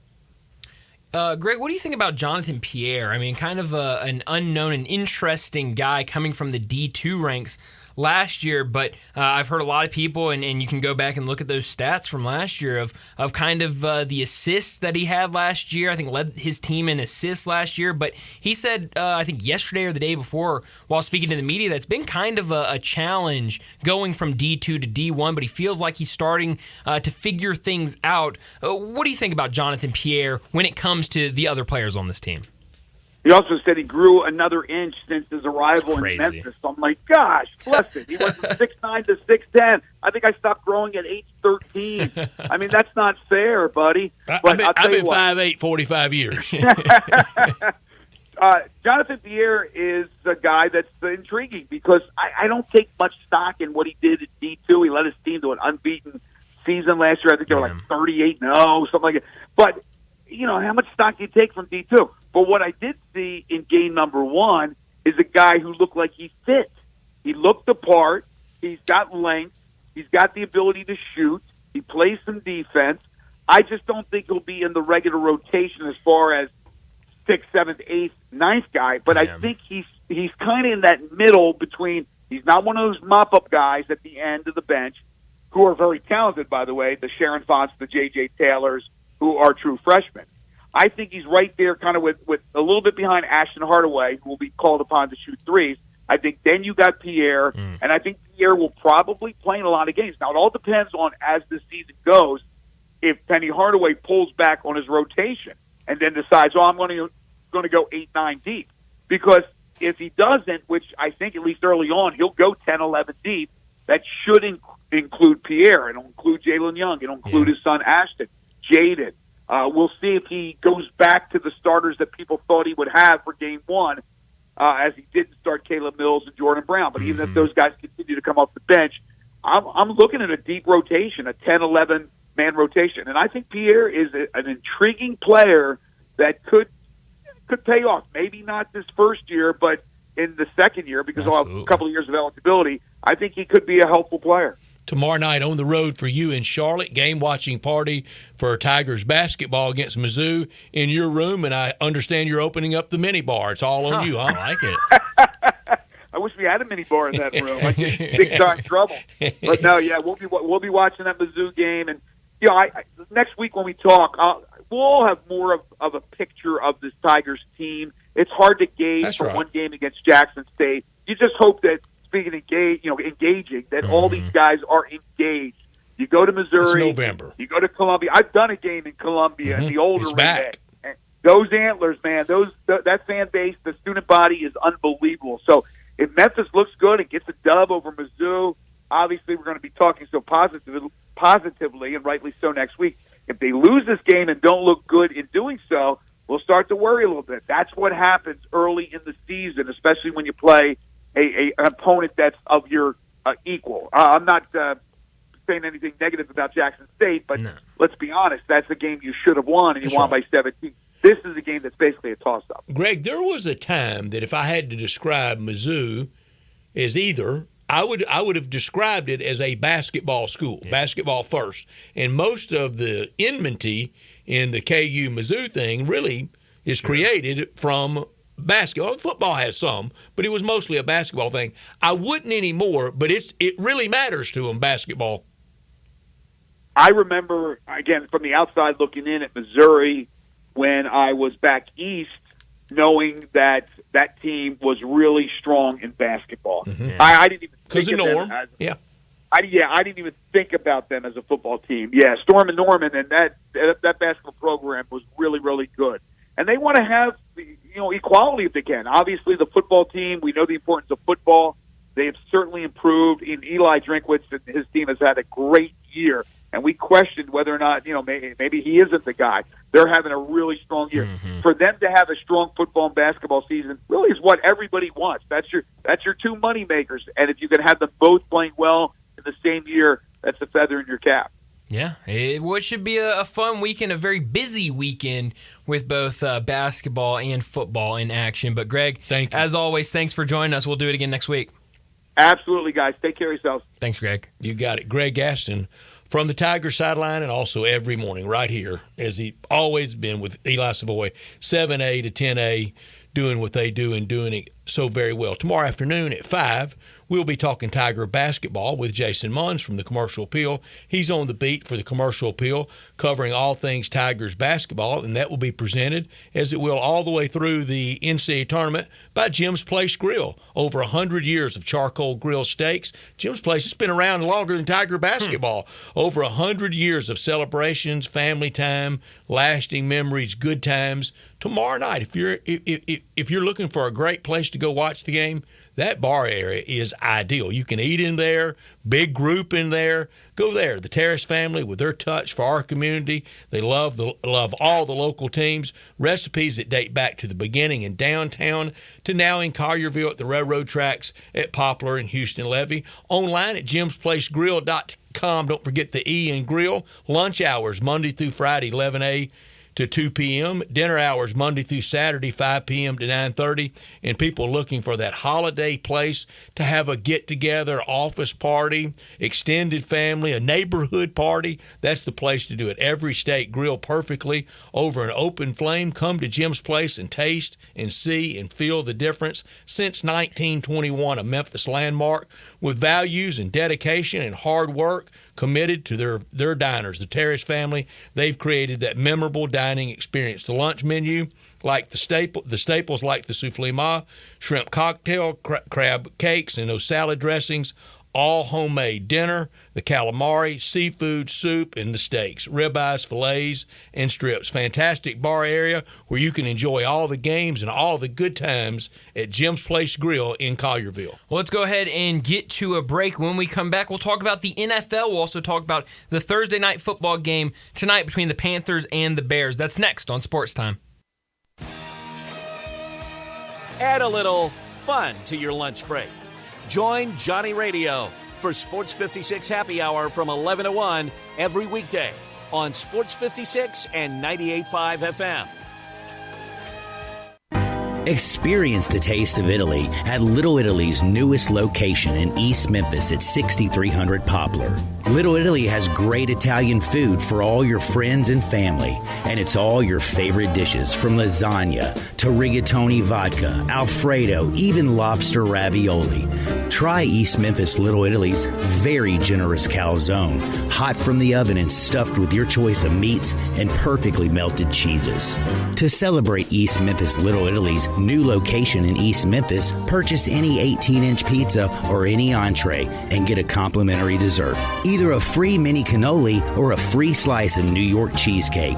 East Memphis Little Italy wants to spoil you with a piece of Italy you can feel, taste, see, and enjoy, and eat.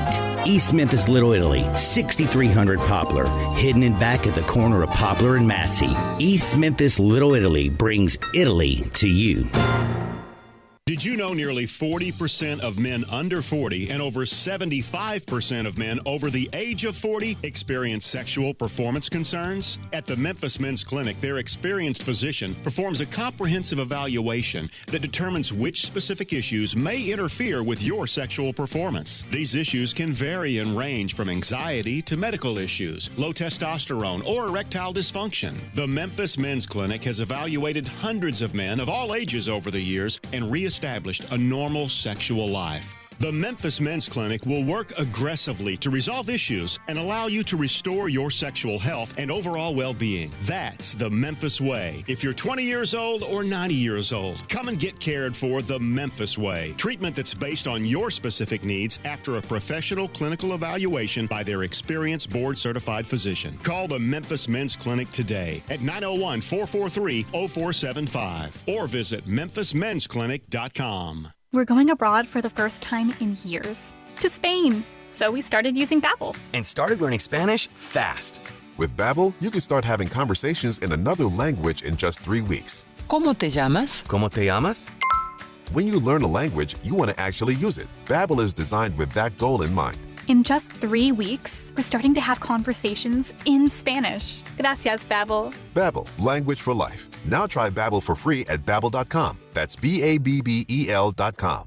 At Sissy's Log Cabin, you'll find only spectacular natural diamonds that will remain treasured for generations. That promise is now symbolized by the engraved Sissy signature and sapphire, representing our guarantee of extraordinary service, selection, experience, and quality.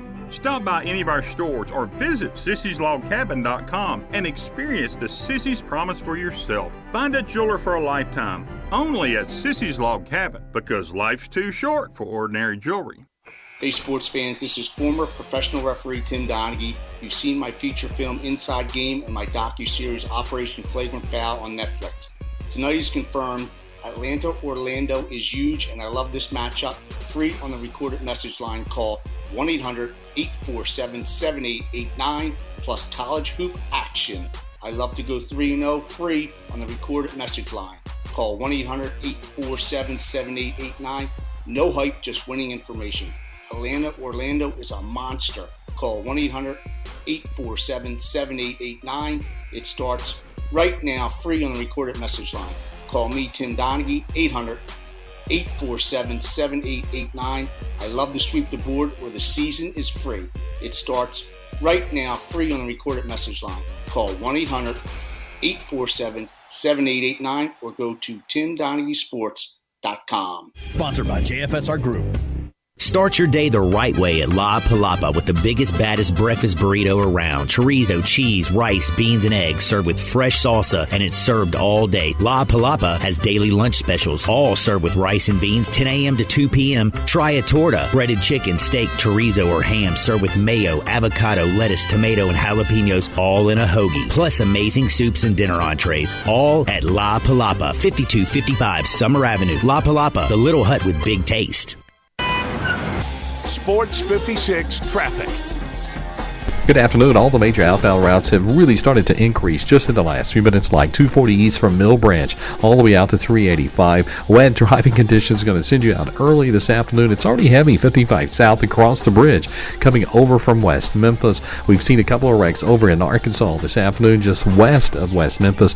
Give yourself extra time. You're headed out towards Forest City just to play it safe. Weimer's Jewelry, located 7525 Highway 64, is your full-service family-owned jewelry store right here in Memphis. I'm Commander Chuck with your on-time traffic.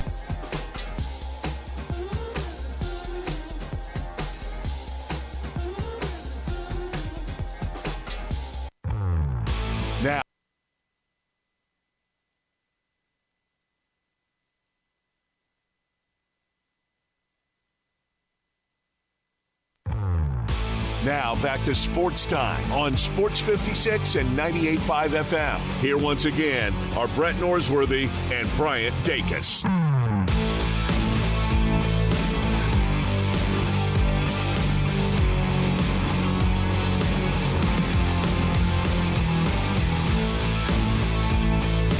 Welcome back into Sports Time. Bryant and Brett with you.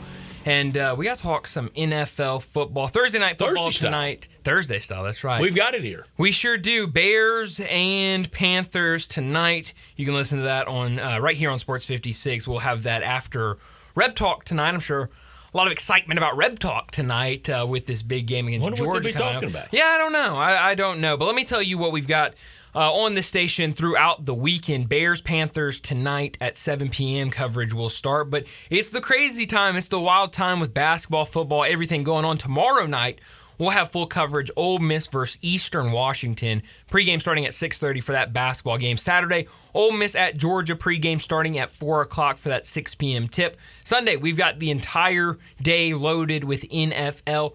At noon, we'll have Packers at Steelers. 3 o'clock, Lions at Chargers. And then at 7 o'clock, Jets at Raiders. Monday night, Broncos at Bills. That coverage will also start at 7 p.m. But Brett, Panthers and Bears, how much do you care about this matchup at all? Not a lot, but I will listen because I want to hear a lot of the conversation around Justin Fields. It feels like it's the end of the year for him.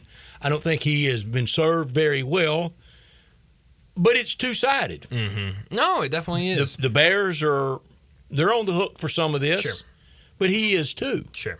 And I hear so much of the national commentariat that it's very one-sided. It's just the Bears have, they have failed him. Well, that's right. Yeah. But he's not done his part either. He hadn't been great. I don't know. I hadn't really looked at it that much. I don't know where the perfect landing spot for him next year would be. Potentially, how about this one? Okay. And they've done it before with a great quarterback that didn't work in another league and at another place in the NFL. Okay. 49ers didn't work out with Steve Young. They got him righted, went on to that Hall of Fame career. Maybe you get Shanahan to try to rectify almost the bust that Justin Fields has become. Yeah, that could be an option. We know kind of the go-to response of you give Shanahan any type of quarterback and he's going to turn them into a Pro Bowler. And he's done really well with quarterbacks when all of those weapons are healthy. So that could work. A place I've kind of been looking who needs a quarterback and has weapons, the Atlanta Falcons. I could see that being, you've got a running back down there now. You've got receivers. You've got a tight end. You have offensive weapons. You're just missing a quarterback. If the Bears were to make a move, that could be an option. And there's a lot of job stability questions around Arthur Smith there. Will he be back next year? No, that's another good question. So, certainly a lot of questions up in the air, but the biggest kind of thing tonight, just like you were alluding to, no Justin Fields tonight. Tyson Bagent will start again. And a good story for Tyson Bagent. I've enjoyed watching him play. There's kind of a lot of give and take with him. He, when he's standing in the pocket, he looks very comfortable. He looks very confident. And he, his completion percentage is usually pretty good, but throws a lot of interceptions. Has been very interception prone. Throws into double coverage a lot. Trying to just make plays. And I think that might be part of his, not a great offensive line, and just kind of trying to force something. And I think threw too late in that game last weekend for Chicago, just trying to will them back into that game. But, we'll see what he can do tonight against this Carolina team. But Carolina, really, both sides of the ball haven't shown you really much of anything this year, and I'm still surprised going back a couple weeks ago that they were able to beat the Texans. Yeah, it's been ugly for them. I don't think this is at all the matchup TV envisioned when the schedule came out. But the rest of the weekend in the NFL, some really good games. Good. I think my favorite game of the weekend may be Jags hosting 49ers. Yeah, no, that's a good game, and I've heard some people. I think it was John Harden earlier today that said he thinks the Jaguars are gonna beat them. Getting points at home, that's always attractive. That's big, but I mean, it kind of goes back to what we've been saying for the last 3 weeks now, Brett. Of San Francisco lost, they're not going to lose again. Okay, they've lost twice, but they're not going to do it a third time. They've lost 3 times. They can't lose 4 times in a row, can they? Nobody thought they would have without major injuries, would have a 4-game losing streak. Oh, I mean, Brett, once they got past the Cowboys, there were people saying this team could go undefeated in the regular season. And had a statue of Brock Purdy built really outside Levi's Stadium. It really did. So, that's going to be a great game, a noon game.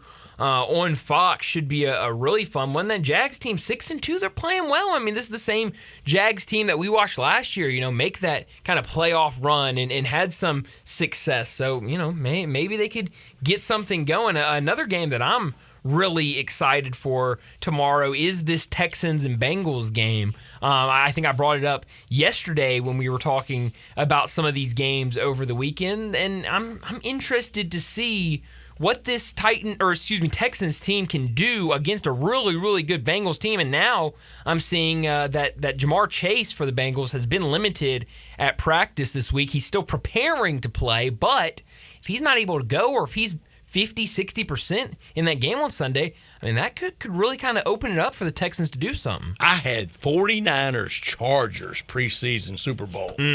That's not happening. No. Chargers. I had Detroit Lions against 49ers in the NFC Championship game. This Sunday, it's Lions and Chargers. Yeah.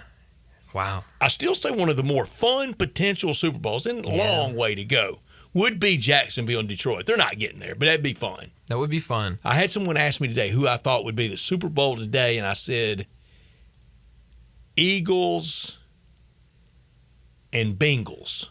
Eagles and Bengals. I like that.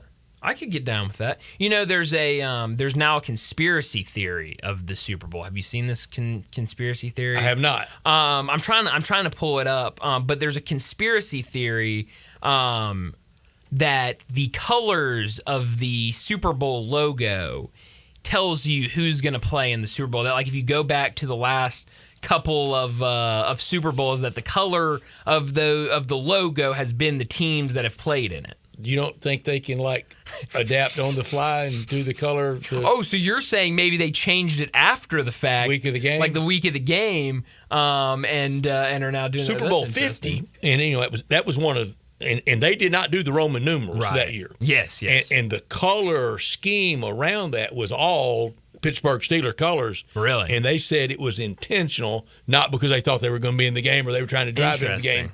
It was just the NFL's way of kind of saying in the Super Bowl era, you've been the team. Really? Mm-hmm. Oh, I like that. Well, this one, because the last, I can't remember, it's the last 2 or 3. Now, the guy that told me that year in San Francisco at a Super Bowl party, he was about 9 Scotch and waters in. But he is a good league source. Well, I'll take his word for it. But it's former White House press secretary, no less. Really? Yeah. Oh, wow. High Joe praise. Lockhart. Yeah. Wow. But it's something like, if you look at the last couple of Super Bowl logos, there's 2 colors. One's kind of on top, one's on the bottom, and they kind of fade into each other. And if you look at those colors, they're the colors of the teams that played in the Super Bowl, and now they've released the one Johnny for this Bryant year. Buys all these conspiracies. Oh, Johnny doesn't know. Johnny, I am a big conspiracy theory guy. I love conspiracy theories. Really? I didn't even know this. I love them. Big. Everything is. Hey, what's and I'm none. I think things just happen. Me too, Brett. I agree with you. Things just happen, man. I do think we, of course we have, predetermined. We can affect things, but I've never bought into conspiracy. I wish I had the pictures and stuff so I could talk about which teams it was, because I can't remember now. Oh, here it is. I found it. Okay, so Brett, I'm going to show you this. And you is this going to be like the dress that people have a different view of the color of it? Okay, so this was the Super Bowl 2 years ago. Okay, yeah. The colors are Bengals and all right, I'm going to tell you Rams. right now, a bunch of people don't like these kind of generic logos. They liked them when they were more I do too. To the city. Yeah. And I did too. And now all these, I mean, is that 52? Is that 50? Is that? Well, I'm not even good at Roman numerals, so I couldn't even tell you. All these were set before the. Supposedly. Now, I can tell you for a fact this one is set because that's this year's, and I'm guessing that's the one that's set. But this was last year. The top is like a greenish color for the Eagles. The bottom is red for Kansas City. And so now the top of this one, if anybody hadn't seen it, is like red for the 49ers, and the bottom is purple for the Ravens. So, I mean, it's like a yellow. The 49ers and Ravens have played in the Super Bowl. It's like a gold and 47, very recent, yeah. And the lights went out. I was there. Yeah, and they blamed it on, who was the halftime performer? Beyonce. Yeah, they blamed it on Beyonce. She shut it down. Sure did. But yeah, so the top's like a red and gold, and then the bottom's a purple. And so my mother was convinced it was a terrorist hit. Really? Yeah, it was texting you, telling you to. Well, she didn't know how to text. Well, okay. And she was calling the nephews that could text. Yeah. Tell him to get out of there. That's funny. And That's I texted them back. I said, she's watched too much 24.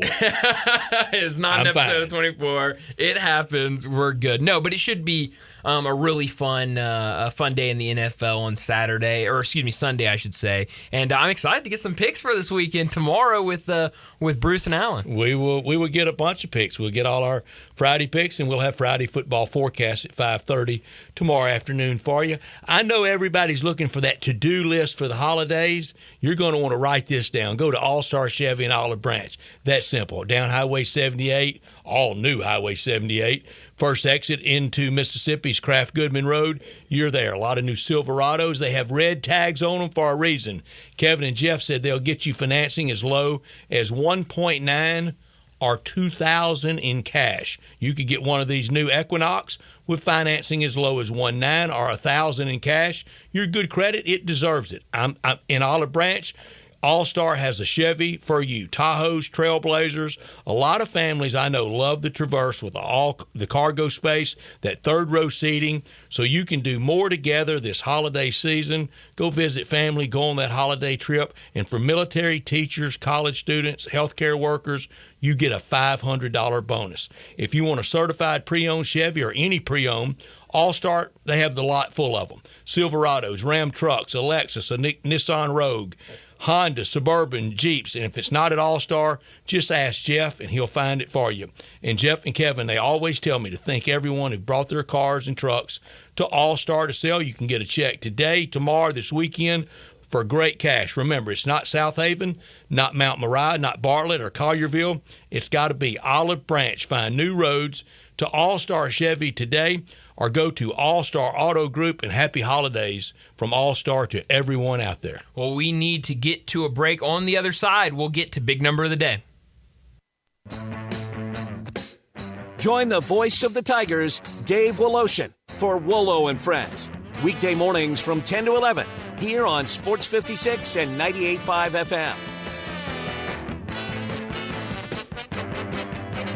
Genesis Diamond's first ever 3-day store-wide sale is this weekend. 3 days of mind-blowing savings, up to 35% off. Earrings, bracelets, bands, pendants, plus thousands of engagement rings, all on sale. Designer jewelry has been flown in from New York and California for this. Certified diamonds, lab-grown diamonds, and luxury pre-owned Rolexes are also included. Don't miss the biggest and best store-wide event all year. Save 20, 30, even 35%. This Friday, Saturday, and Sunday only. And only at Genesis Diamond. Poplar and Perkins Extended. See store for details. Give me liberty and give me real estate. I'm Sheldon Rosengarten, and that was Hugh Mallory. Not only does he work with me at Mark Spensdorf Realtors, he's the president of this year's AutoZone Liberty Bowl. So Hugh, instead of sounding like Patrick Henry, what do you mean? Well, Sheldon, like you, I sell real estate. I'm also privileged to serve as president of the 65th AutoZone Liberty Bowl, which will be held Friday, December 29th at 2:30. I'm able to handle all my clients, whether they're buying or selling, while participating in this great annual tradition. Hugh, that is definitely quite an honor, and with your fabulous track record in real estate sales, I know you'll do a great job. Hugh will move you as something to remember, and you can reach Hugh Mallory at 497-9756. It's also why people often say that when you want the job done, call Shell Dunn. You can reach me, Shell Dunn Rosengarten, at 483-0546 or MemphisRelocate.com. That's MemphisRelocate.com or 483-0546. See you at the AutoZone Liberty Bowl on December 29th.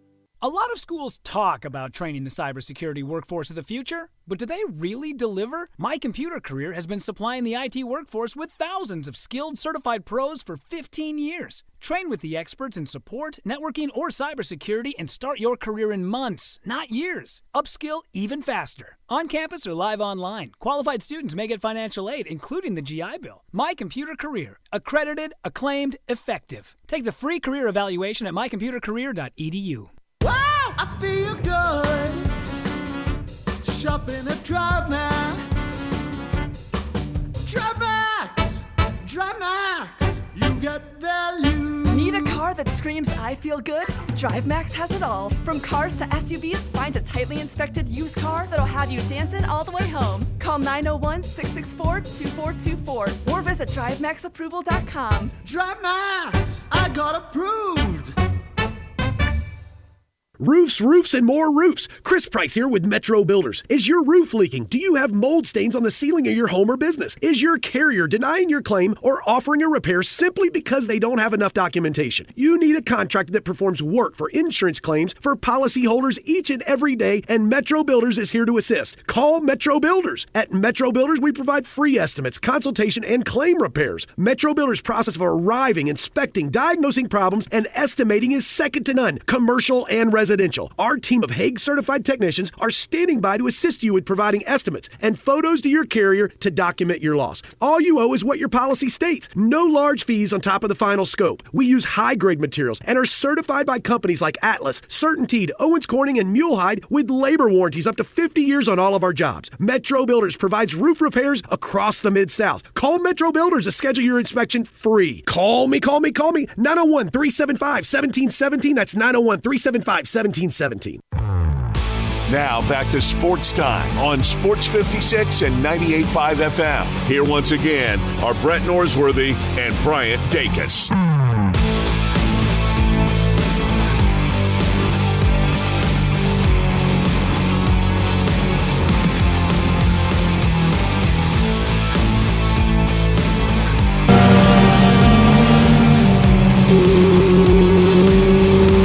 Big Daddy. Hello, Big Brown. It's a guy, he wants to be big, then he gets big, he doesn't want to be big anymore, then he gets small, but the suit's too big. Big Daddy. The big boy. You're a big guy. I think she's trying to pull a fast one on Big Daddy. The big number of the day.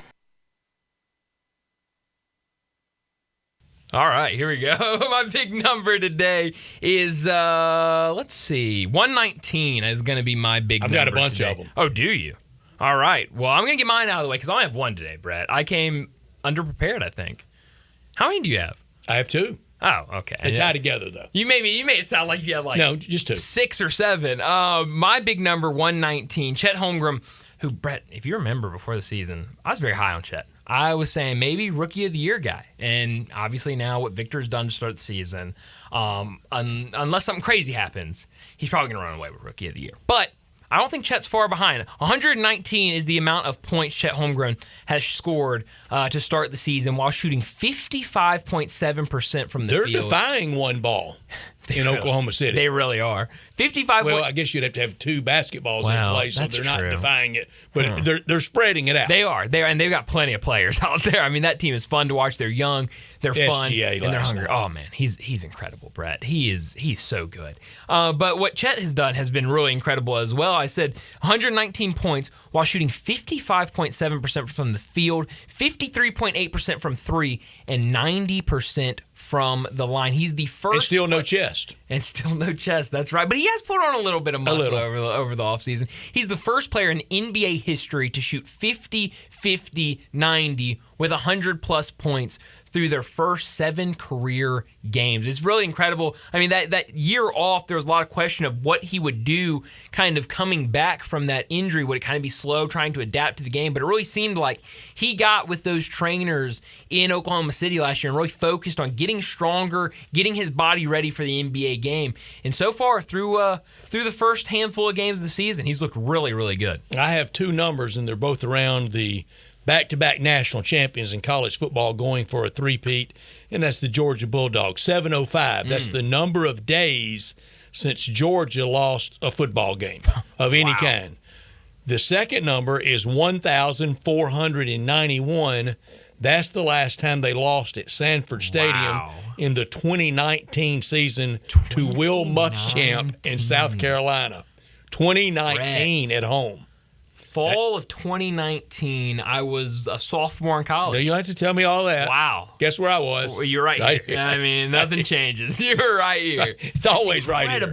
It's always right here. It is. Desk was situated a little different, but basically right here. I was actually kind of right over here. Oh, in the corner a little bit. Kind of looking this way. Yeah, interesting. Yeah, that's a long time. Yeah. I mean, that's an incredible big number. And I mean, really, it feels like we always ask the question of, okay, are they going to be the same this year? Are they going to, and you know, what they have done over there, what Kirby Smart has built at Georgia has been consistent, and it's been incredible to watch. He's done what they wanted done. Yeah. Absolutely.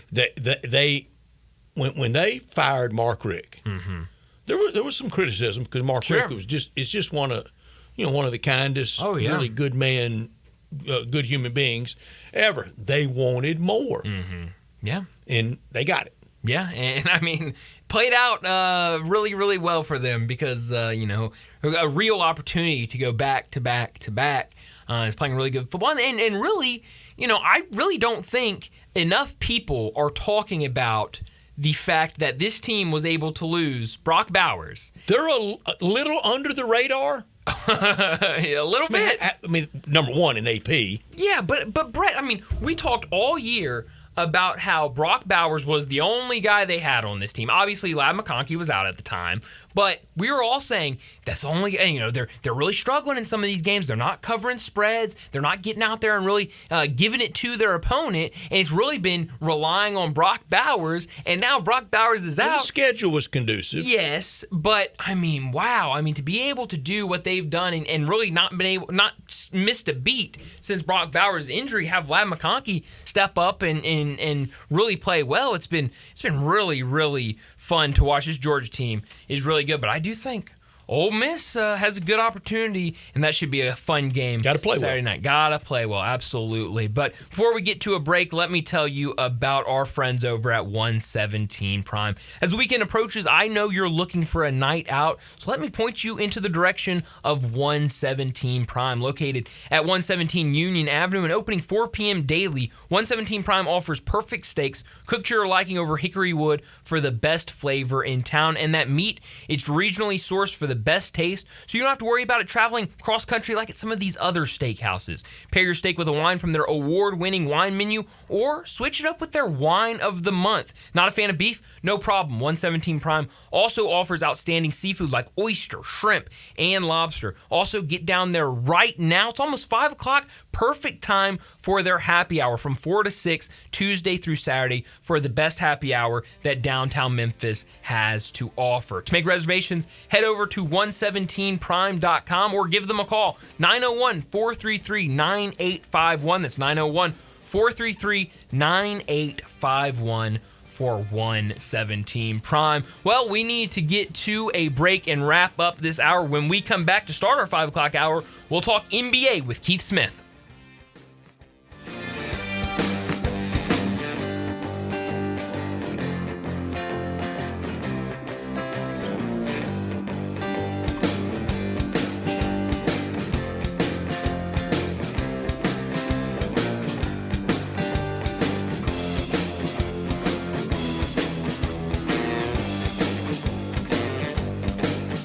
Simple, smooth, and every sip as easy as the last. Tito's handmade vodka tastes just as good with tap water as it does with your favorite mixer. Back in the day, Tito distilled, hand-bottled, taste-tested, sent to a few friends, then taste-tested again to give you the finest juice around. No frills, no flavors, no fancy labels, just the good stuff. Just Tito's. For recipes, videos, and more, visit Tito'sVodka.com. Distilled and bottled in Austin, Texas, 40% alcohol by volume, namely 80 proof, crafted to be savored responsibly. Jenkins Floors and More in Hernando is growing. This family business started up 5 years ago with just one pallet, and now they have hundreds. Tim, the owner, gets calls from people everywhere and can sometimes save them up to 50% on wood flooring, carpet, tile, and vinyl.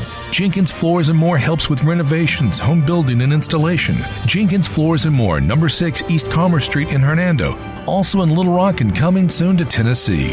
Call 662-469-9350 for more information.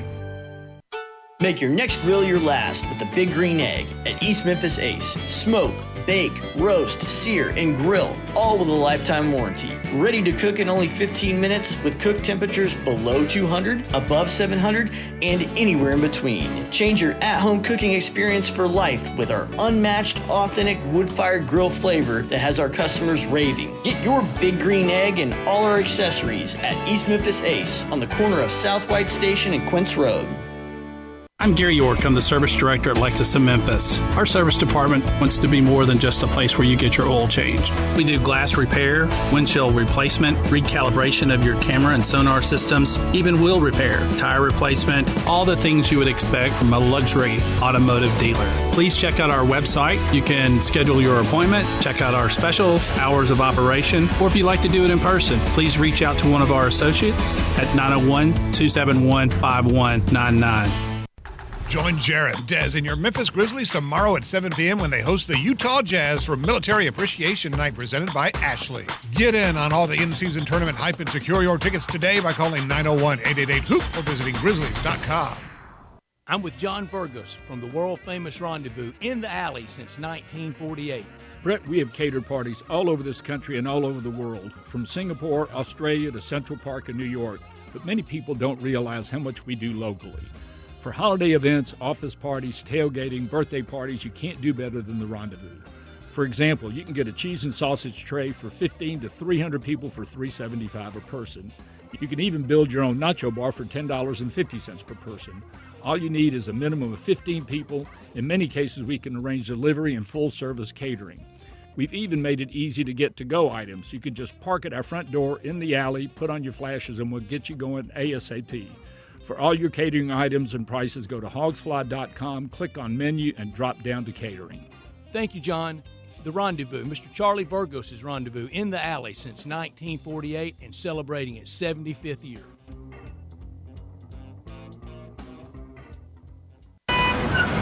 Sports 56 traffic.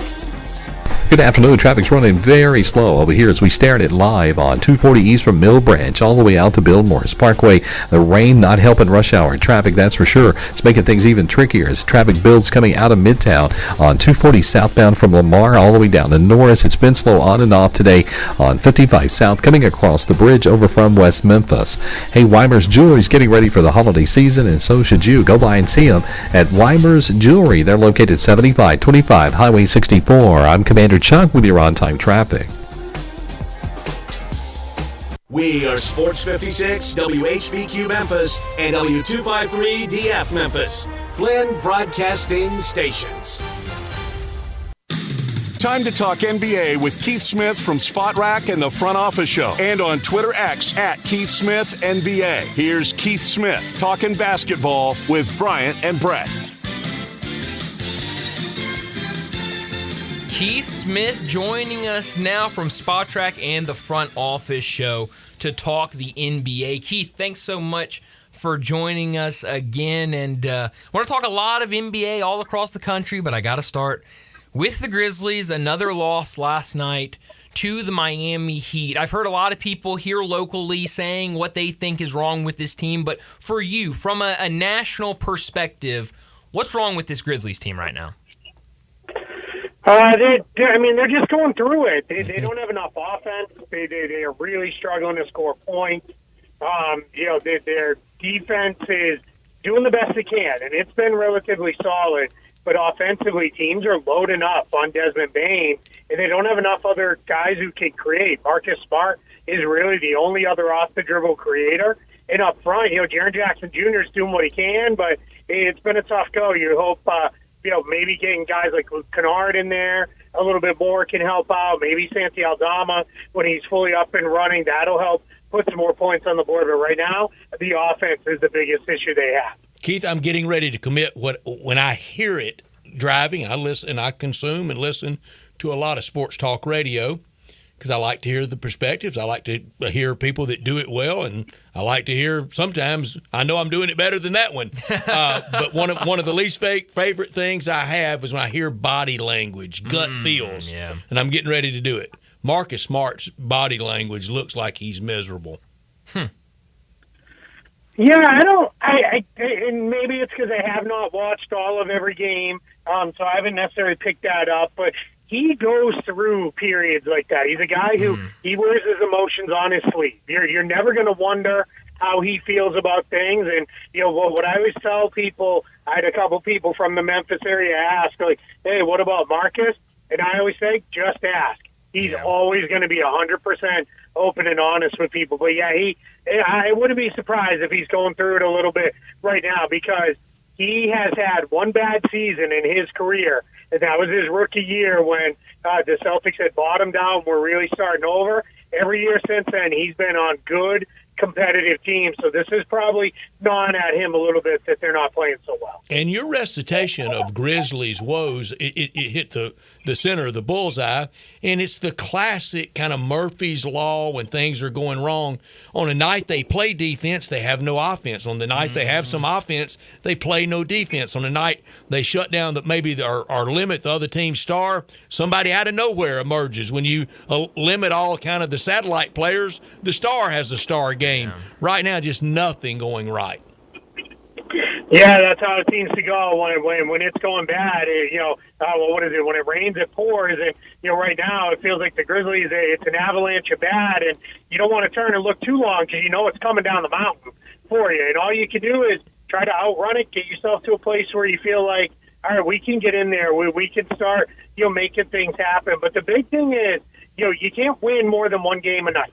You got to play the game in front of you, try to get that game won. You try to stack a couple together, and then the next thing you know, it's pretty early, right? You can be back fighting around 500, and if you're within 3, 4, 5 games of 500 when John Morant gets back, all of a sudden you can see things start to change in a major way. Keith, I don't want to overdo this, but he certainly has played a role, and he has paid a dear price with public image and with other things. But it's the whole, how much does John Morant deserve the blame for this start, and really how last year ended? How comfortable are you placing a lot of the blame on John Morant? Yeah, I think in the macro sense, a good chunk, right? He is the star. He is the face of the franchise. Any team loses that level of player, they're going to struggle. They're going to have their tough times. They're really going to have a hard time getting through it. So that is, that is part of it. Now, in the more micro sense, none. He's not out there right now, right? It almost becomes akin to, and I realize they're out for very different reasons, but we're not going to put any of the blame on Steven Adams or Brandon Clark. They're unable to play. He's unable to play. And I think if you ask Taylor Jenkins, I have not, but my guess is the answer is going to be something like, he's not playing. I don't want to talk about it. Yeah. We talk about the guys who play. They all need to do better, and that's really where it's at. But, yeah, in a macro sense, for sure, because this roster was built in a way of, all right, here we are, and then they had to make some other moves in the short term to build it out a different way. So it's just they're going through it right now. We've had one in-season tournament night behind us. What are your thoughts on these courts that they've put out there for this in-season tournament? Yeah, it's a lot. They could have accomplished the same thing with just kind of the runway down the middle and left the rest of it, relatively normal. Yeah. And I get it, right? They want, when a casual fan, it turns on and is flipping through the channels to be, in-season tournament night. All right, I'm going to tune in and watch. And, maybe. Now, I will say, they missed the mark with some of them. That Chicago Bulls court, the red on black, and then with a team wearing black uniforms, all I saw on social media, I was out in Phoenix when that game was being played, but all I saw on social media was, hey, I'm colorblind. I can't even watch. I can't see anything. Yeah. I can't tell what's going on. Legitimately, seriously. Yeah. Exactly, yeah. And then you had, the issue with, I know it was Grant Williams of the Mavericks, came out for his pregame and was like, I'm missing everything short. I don't miss short. What is going on? Begged them to measure it, and the three-point line was off by a whole foot. Oh, good Lord. Which they fixed in advance of the game, but it is, these are the things that are, it sounds nice, but you went a little, not even a little. You went about 4 or 5 steps too far with the gift.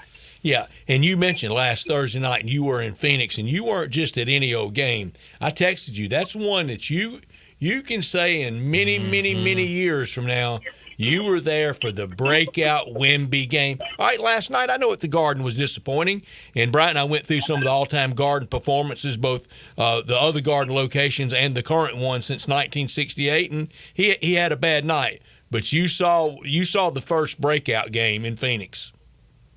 Yeah, he was really something that night. And they what was interesting was they played great out of the gate. It looked like they were going to really run the Suns off the floor. And then Devin Booker, unfortunately, he's only played in a couple games this year, but that one, he put the Suns on his back, and he carried them all the way back to tie it. And then it was the Spurs were like, all right, let's go. And that was, I think, a bet if you asked Greg Popovich, he would say, yeah, blowouts are nice, but these are the ones we're going to learn from, right? These are the games that are going to mean a lot for us as we kind of, grow as a team. And Wembanyama, as much as, you can as a rookie, he said, let's go. I got you guys. Let's make it happen. And what was cool was I kind of equated it to, my beloved Patriots. For a little while, the offense was, everything's gone to crap. Just throw it up to Gronk, and he'll come down with it. Yep. The Spurs have kind of figured out, just throw it up to Wemby, and he's going to make something happen around the rim. And there were, just so many highlight plays. It was really special. And it was, I'll tell you a little inside baseball. I was exhausted because I had been up since 3 a.m. Eastern time, and I was wiped. And I almost said, you know what, I'm going to give it a miss. I'm going to stay at the hotel. I'm going to, hang out here. And then I said, nah, I don't want to be kicking myself if I didn't go. And boy, would I have been kicking myself. So I'm glad, I went. So my advice to everybody, if you have doubts, go to the game. You're not going to regret it. Yeah, I'm so with you, Keith, and I tell everybody, Bryant knows this, I tell everybody you got to be there. And I was taught that by a seasoned veteran that knew what he was talking about. You got to be there. A lot of nights, it's throwaway nights. I mean, you don't remember it. It's pre-med, pre-law. But when you're there, when the magic happens, you're glad you're there. Yeah, absolutely. I also, I'll tell you, my dad, when I was growing up as a kid, we didn't go to a lot of games. He wasn't home a lot. We didn't have that kind of money. But when we went, we stayed for the whole thing because my grandfather told him, my dad remembers being at a Red Sox game and saying, we should probably go. We should leave. And my grandfather said, nope, we don't come to that many. We're staying for the whole thing. And then color your 2 home runs in the last 3 innings, and the Red Sox won. So my dad, learned it as a kid and passed it on to me. You don't leave early. No. You do not. And last night, at about the 4-minute mark, there were a lot of people leaving. Then a lot more at the 2-minute mark, and then a little bit of magic happened. It got close to the buzzer, and I sat right there. I don't leave till it's all zeros. Yeah, absolutely. Yeah, let it play, let it go. In basketball till it's all zeros on the clock, and then you can pack up and go home. I always say beating the traffic isn't as important as missing something great. Yeah, you're absolutely right about that. Talking to Keith Smith about the NBA from Spot Track and the Front Office Show. Keith, were you able to catch much of Dylan Brooks versus LeBron last night and see all of those antics? I did. I watched some of it. I did not watch the whole thing because when I'm catching up on the games, I didn't see if it's a blowout. I tend to reprioritize and go in a different direction. But I did catch a good chunk of it. And, we know Dylan Brooks he's going to talk and he's going to yap until somebody does something about it. And it's just, that's his thing. And for now, hey, it's working out. Houston is starting to play pretty good basketball and starting to win at a pretty good clip. Mm-hmm. Yeah. Not rookie of the year, but new player in a new location. So far in this 2 weeks or 2 weeks and 2 days, what's the player in a kind of a change of location you really liked watching him in the new place? That's a good question. I'm a little close to it, so I really enjoyed Drew Holiday and Kristaps Porzingis with the Celtics, especially Drew Holiday. Seeing what he does Just on the defensive end of the floor, he's just such a smart, crafty defender. The way he kind of gets up into guys. And last night the Celtics had him most possessions. He guarded Joel Embiid, and they left Porzingis in the help spot to bring kind of help. And Holiday, Embiid got his, of course, because he's always gonna. But Drew Holiday, did some stuff, against him where he made it difficult on Joel Embiid. So, those two guys have looked pretty good. I'm very curious to see, what happens with James Harden with the Clippers now. I think there's a chance that is a chance to go, fairly well.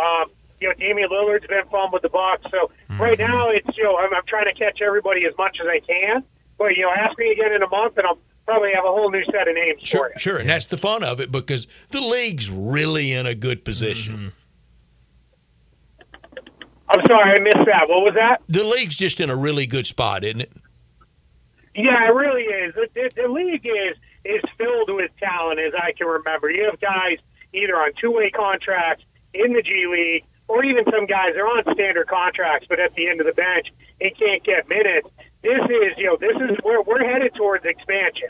It's coming, and the league has enough talent. The last couple times they've expanded, they've done okay, but there was a period when they were expanding, and it was like, man, you're just handing wins to these other teams because these expansion teams are so bad, and it's going to take them a while. But we're going to get there. The league's in a great place, and the league's in a great place with stars. We've got kind of the old guard still hanging in there, but boy, we've got some young stars that are really coming into their prime that are a lot of fun too. What's the year for the opening night in the new cities? Let's see. So this is 23-24. My guess is we get it announced at some point. I'll say by the end of 2025. We get the announcement, and then it's usually about 2 or 3 seasons. So we'll probably let's be optimistic, and we'll say like probably the 26, 27, maybe 27, 28 season. That will get here fast. It will, sure will. Yeah, it absolutely will.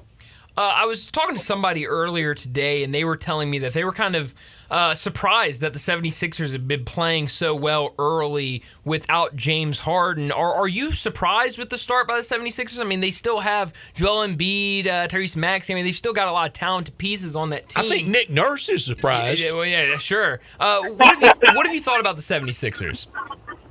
Yeah, I am a little bit surprised. I thought, I thought if the distraction lingers, that's hard, right? Yeah. You gotta, then that becomes real messy for the team, and but they got through that. Now that's gone, and I think Tyrese Maxey is completely unlocked. Mm-hmm. Their offense has a lot more variance to it now because it is not just James Harden runs 100 pick and rolls a night with Joel Embiid, and then when it doesn't work, he holds it and holds it and holds it. You've got Maxey. He is so fast, but so under control while being that fast. That is an absolute skill. He reminds me a lot. He's taking his leap like De'Aaron Fox did, over the last couple of years. He's starting to take, a very similar type leap. And then, Tobias Harris, he's no longer relegated to you go stand over there in the corner and hang out. So, Embiid's going to do his thing, Maxey's going to do his thing, but then you got Harris, is back into it. Yeah, no, I think you're absolutely right about that. Who outside of Victor Wembanyama, what rookies have impressed you so far through the season? Yeah, Chet Holmgren. I know that's a little tough because people don't want to consider him a rookie, but he is.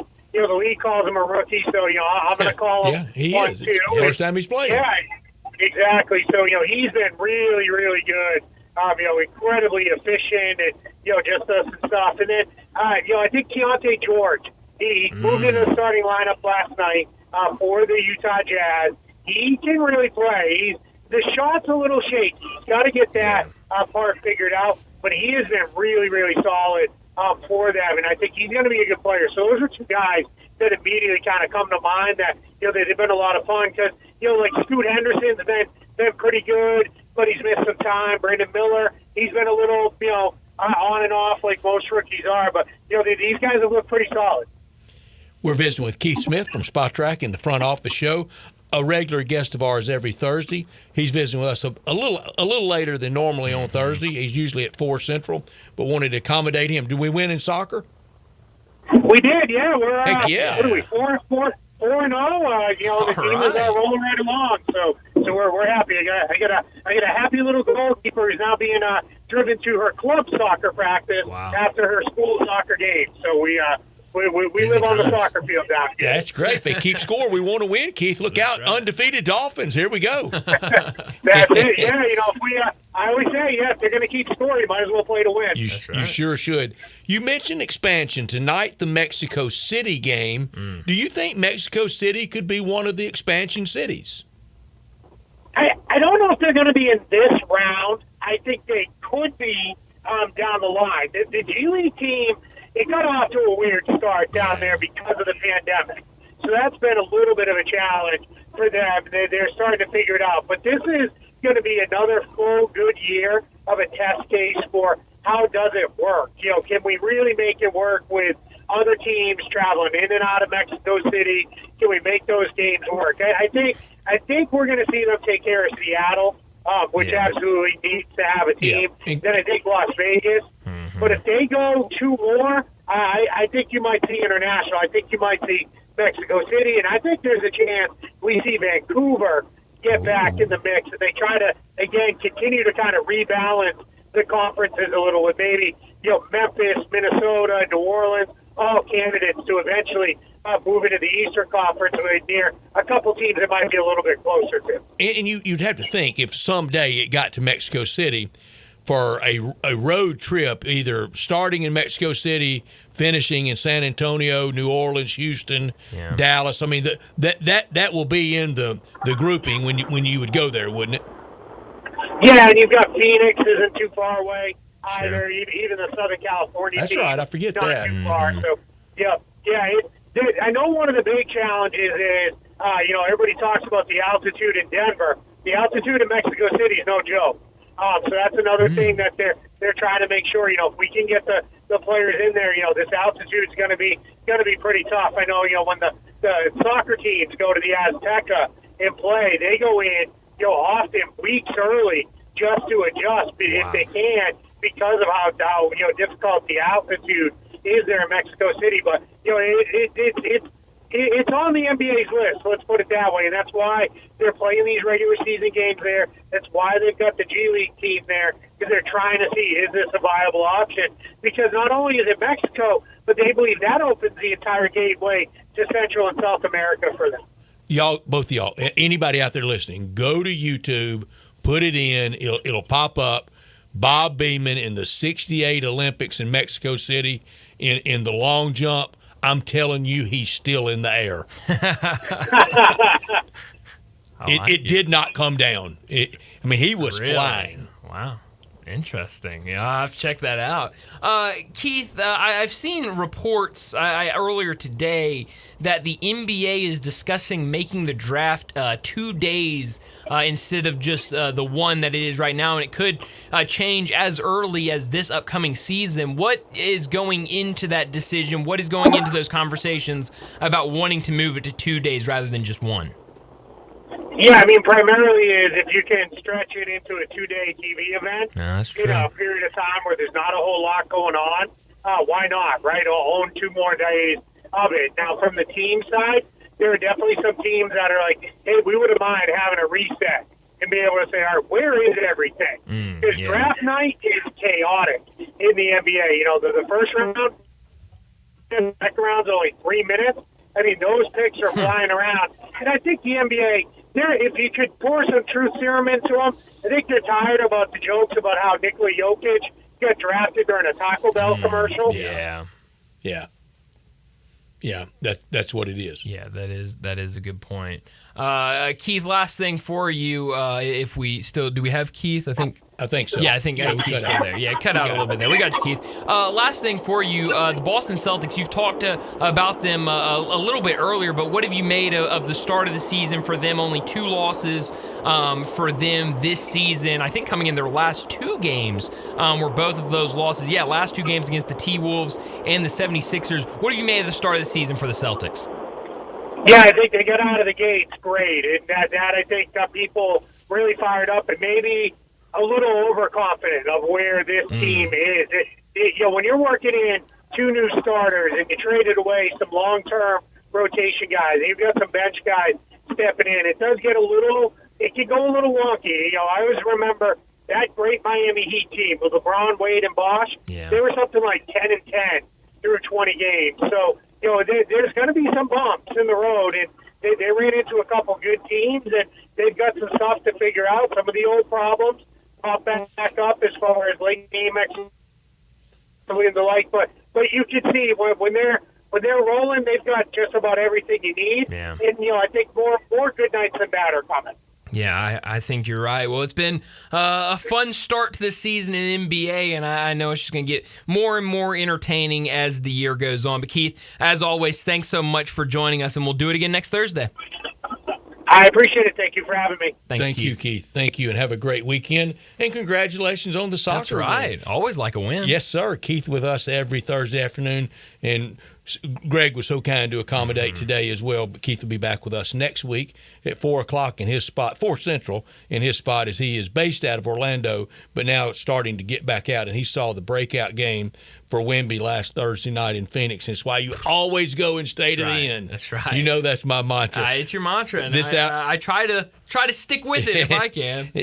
What are we saving? 5 minutes? That's a good point. I mean, those people you went to the Boise game with. And the people I tell people all the time is they're okay, this game's over. We got to leave. We'll beat traffic. I go, everybody else in the stadium is thinking that same exact thing. You see everyone walking to the exits right now? They're all going, let's let them go get stuck in traffic. We'll wait, and then we'll beat the traffic by being late to the traffic. This hour of our show brought to you every day by Hewlett & Dunn on the historic square in Collierville, and there since 1961. And all these years, it's just been perfect at the holiday season. And right now, it's just magical. It makes you feel so good. It looks so good. Go by and visit Charles Hall. He started working at Hewlett & Dunn in his teens, and now with his wife, Laura, what a great team they are. They own the place, known for all the boots, but also accessories, clothing, cap for any team, any season. So much they have there. All the jackets, all the great Western wear, work boots, safety toe, soft toe boots, rubber boots, whatever you need for every occasion. Hunting season this weekend, deer season for a lot of people, that's where you need to get the boots. It's not going to be that cold out there this weekend, but you're going to need good boot wear. From head to toe, they got you covered with every brand imaginable. Ariat, Anderson Bean, Dan Post. Whether it's for men or women, they've got the clothing, jeans, pants, shirts, shorts, outerwear, and the best duckhead collection you'll find. Charles and Laura Hall invite you to 111 North Center Street, or go to HewlettDunn.com. But better yet, come by the square in Collierville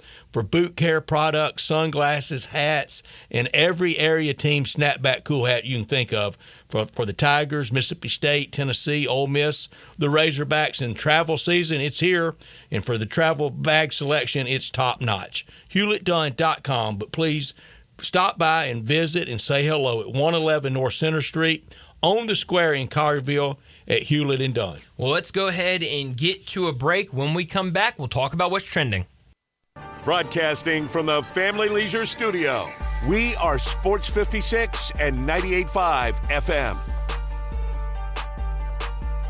How long has it been since you heard the term being overstocked? Well, it's happened at Family Leisure. Yep. That means you get the savings, like select patio sets that are up to 50% off. If you need a play gym, you're in luck because they're also overstocked and start at under $2,000. Pool tables and game room items up to $700 off of in-stock items. Saunas, massage chairs, arcades, even theater seating. Special financing is available with free delivery. Family Leisure is extending sale pricing on all in-stock hot tubs and swim spas. And if you need supplies to close up your pool for the winter, Family Leisure has them up to 30% off. It's been a while since you've heard of an overstock sale, but Family Leisure is right in the middle of one. Huge deals and a huge overstocked inventory. That means great savings for you. It's happening now at Family Leisure, Whitten Road at I-40, where family and fun come together.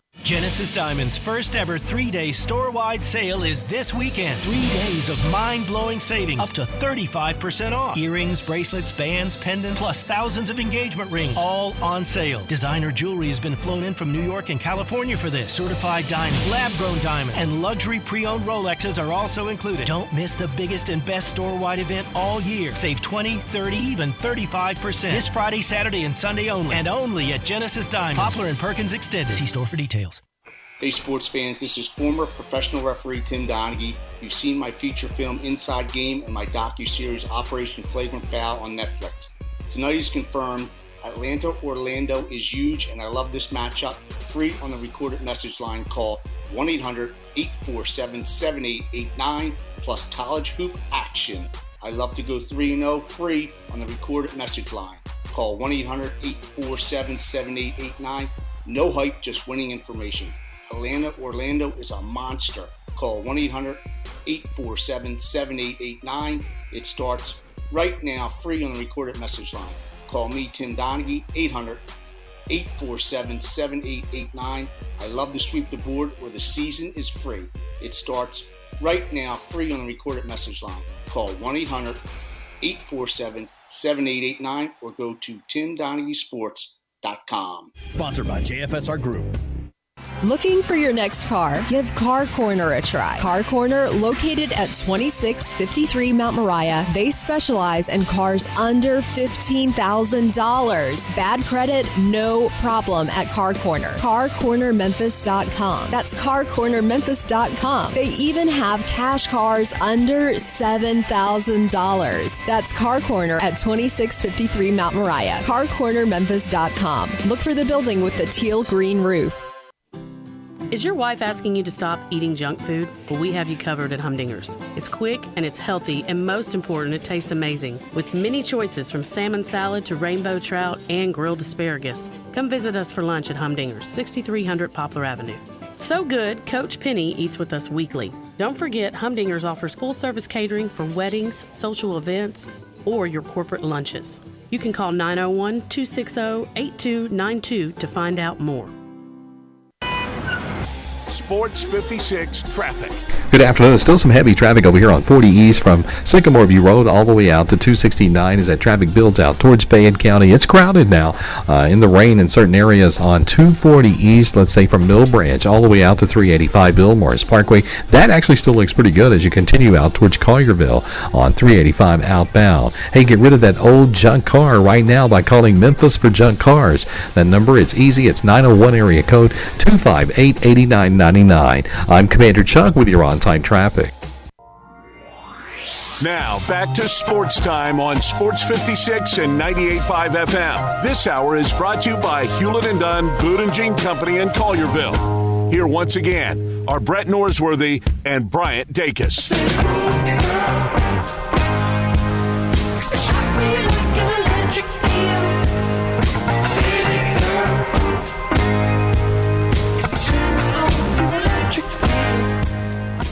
Welcome back into Sports Time. Bryant and Brett with you in our Family Leisure studios. We got about 30 minutes left in today's show, and Brett, I've got a status report from the Memphis Grizzlies for you for tomorrow night's game against the Jazz.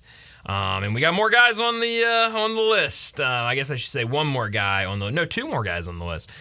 Here's the status report for the Memphis Grizzlies for tomorrow night's game against the Utah Jazz. Questionable: John Conchar with right hip strain and Zaire Williams with left hip strain. Interesting. One has the right hip, one has the left hip. Interesting. Doubtful: Jake LaRavia with a left great toe contusion. Interesting. Out, of course, Steven Adams, Brandon Clark, G.G. Jackson, Ja Morant, Derrick Rose, and still out Xavier Tillman Sr. with that left knee injury recovery. So add a couple more to the injury list, and they're going to be, again, very thin when it comes to available bodies tomorrow night. I might get a little more clarity tomorrow on Derrick Rose. I would hope so. Pre-game. I would hope so. But, I mean, it sounds like, you know, if there is, maybe from week to week to day to day. He went through some workouts last night. Did he? Before the game? Interesting. Well, I mean, hopefully we get something because it sounds like what, DeMichael has been reporting and what he's hearing from Coach and from his sources is that it's still week to week and that it's still going to be some time. But maybe if we could get, okay, he's progressing well, he's day to day, maybe we can have him by the end of the weekend, start of next week. I think you feel really good about that because, I mean, you could certainly use them. The next four, I think, should take two. Utah tomorrow night. Yeah. I mean, we're not talking about any Colossus. No.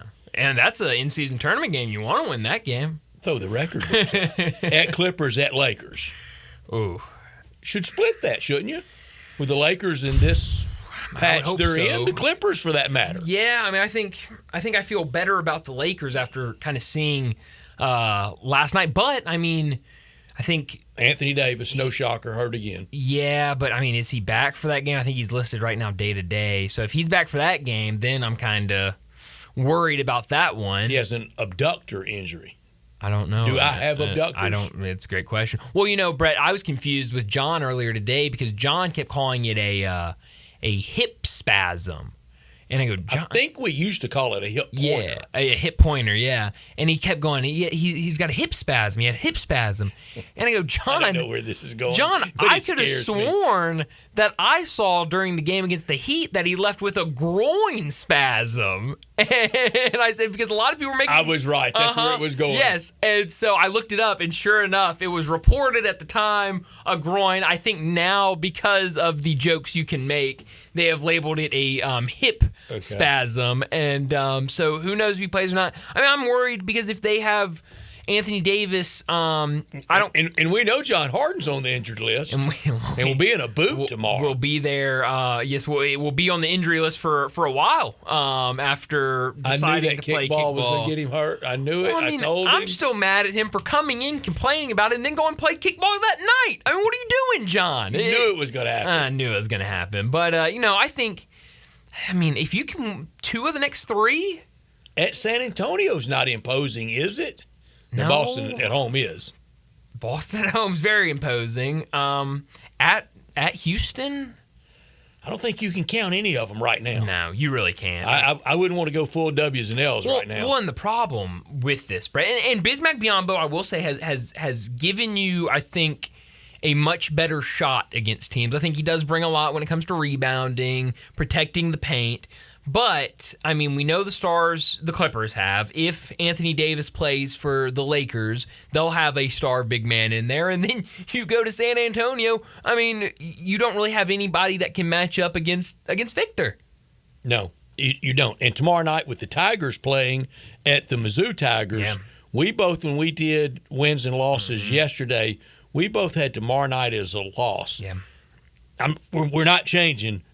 Greg last night and with us today, really confident about tomorrow night's chances. Yeah, and one, I mean, I think you look at, we talked at the beginning of the show today of the line right now. It's sitting at -2 for Missouri. I think you should feel good about that. I mean, it's basically a pick'em, a one-shot spread, and so I think you got to feel good about that. Going onto the road into an SEC environment, I would think, even though I do think this Memphis team is good, that it would be about 3.5, maybe even 4. And so, I think you should feel good about this game. I think it's going to be a good test for the Tigers, but obviously you need to clean things up. But I think if you clean those things up tomorrow night, you could win that game. You could very easily win that game against Missouri.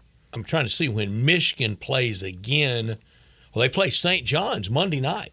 I was impressed with Michigan. I didn't get to see all of the game, but I was really impressed with that first game for Michigan. That'll be the first opponent in Atlantis. That's why I was interested in that. And they have Olivier Nkamhoua, who played at Tennessee last year and really kind of limited role at Tennessee last year, kind of had some big games at times. But it seems like they're kind of giving him more of an opportunity, more of a role at Michigan. So, I think Kevin Sweeney said it when we were talking to him yesterday of, there were a lot of question marks because you lose Hunter Dickinson, and then you've got the Caleb Love wanted to go to Michigan, but then was told he couldn't for academic reasons, and that happened to a couple of guys. So it's been a weird offseason for Michigan, but I'll be honest, I was really impressed against a team, their first game, I don't even remember, UNC Asheville, who made the NCAA tournament last year. So a tournament team from last year, and I thought looked really good against them. The Michigan football case has seemed to have simmered down. Going to give it the operational pause over the weekend, and then we'll do it all again next week. I think right now, look, some of the actions were definitely out of bounds. But what Michigan did in saying, we're not rolling over and just letting y'all kick us when we're down. We're lawyering up, and you better have a case, and we're going to fight back, and we're going to name names. Yeah. It's backed a lot of people off. Yeah, and I'm glad they did it because we were talking to Bill earlier in the show, Bill Bender, and he kind of the Big Ten classroom tattling on each other, where everyone's pointing at Michigan. Look at them, they're stealing signs, and Michigan points back at everyone else, says, well, they're doing it too, they're stealing signs, and it seems very elementary and childish, but at the end of the day, I think, and we talked to David Cohn about it, and he said the same thing, is we are making such a big deal out of something that happens at a lot of schools around the country. And now, yes, if Connor Stallions was at Central Michigan, dressed in Central Michigan garb, trying to steal signs from another team during that game, then yes, that is... He was. And he was. And now that is something. That is breaking the rules, and that is something. Or was it a deep fake video? Oh, who knows? But, at the end of the day, we are making a massive deal over something that I think a lot of coaching staffs have done in the last 2 or 3 years. And maybe this is good that it is Michigan. Mm-hmm. Because, if it's a lot of other places, sure, you don't have that heft. You Right. don't have that gravitas. Mm-hmm. You don't have that fight song and that helmet and that tradition to fight them. You kind of have to just take your kicking. Yeah. And they said, no, we're not doing it. We're fighting it. And especially, we're not going to let you ruin this good year. Yeah, no, I think it's great. And then even going back a couple weeks ago where, all of this was kind of, the tension was rising. It was getting a lot of publicity. And then you start hearing the reports, Michigan's, trying to get as fast as they can a new contract for Jim Harbaugh. I mean, so Michigan was full in, we're defending our guys, we're defending our team. I hope they beat Ohio State 80-0. Oh, man, well, they might. That's a good Michigan. And I like Ohio State. I do too. I was kind of for Ohio State. And I wasn't really for either last year. You're just taking it all in. I'm just taking it all in. But a lot of this has been Ohio State inspired, and I want Michigan to lay one on them. Yeah, no, I'm kind of with you on that. Brett, we do have our guest picker for Saturday morning. Have you seen who it is? I saw that. Nolan Smith, the former Georgia Bulldog, now with the Eagles. And if you'll remember at SEC Media Days, I asked Anthony Dasher, I said, what's the one play that pivoted, turned the whole thing around, and he said his pick six in the national championship game. I remember that, and I mean that was a massive play. It launched it. Yeah. Remember, if you'd listened to Twitter that night, Stetson Bennett would have gotten pulled. Oh yeah, people were wanting a change at quarterback. 100%. People, the ones out there on Twitter. That. Yeah, but no, you're absolutely right. And honestly, you could have picked a lot of different players on that Eagles roster. The theme that night was, if you've got a backup, get him in now. That's right. And stuck with it, and then that play on defense was big. I think also was at the time very heightened because of what had happened a couple years earlier with Alabama when they had to make the change. It was, and so everyone was like, "What? Walk off. It worked for Alabama." Well, that was the Georgia fan motivation. It was that night. Yeah. Is, Alabama did it with the walk off. Of Tua to Devontae as two freshmen. Incredible. I mean, unbelievable. But no, that's. And at least now I know a little bit about the guest picker for game day. These past couple weeks have been a little. I won't make it over to the game day set a little early with our kick time. Yeah. And when they're not there, look, they're there for Georgia. Ole Miss is almost an afterthought with the programming. But a few weeks ago, where were they? Oh, they were at Utah, and Dan Lanning, the opposing team in Oregon, appeared on the game day set and did an interview. Wow.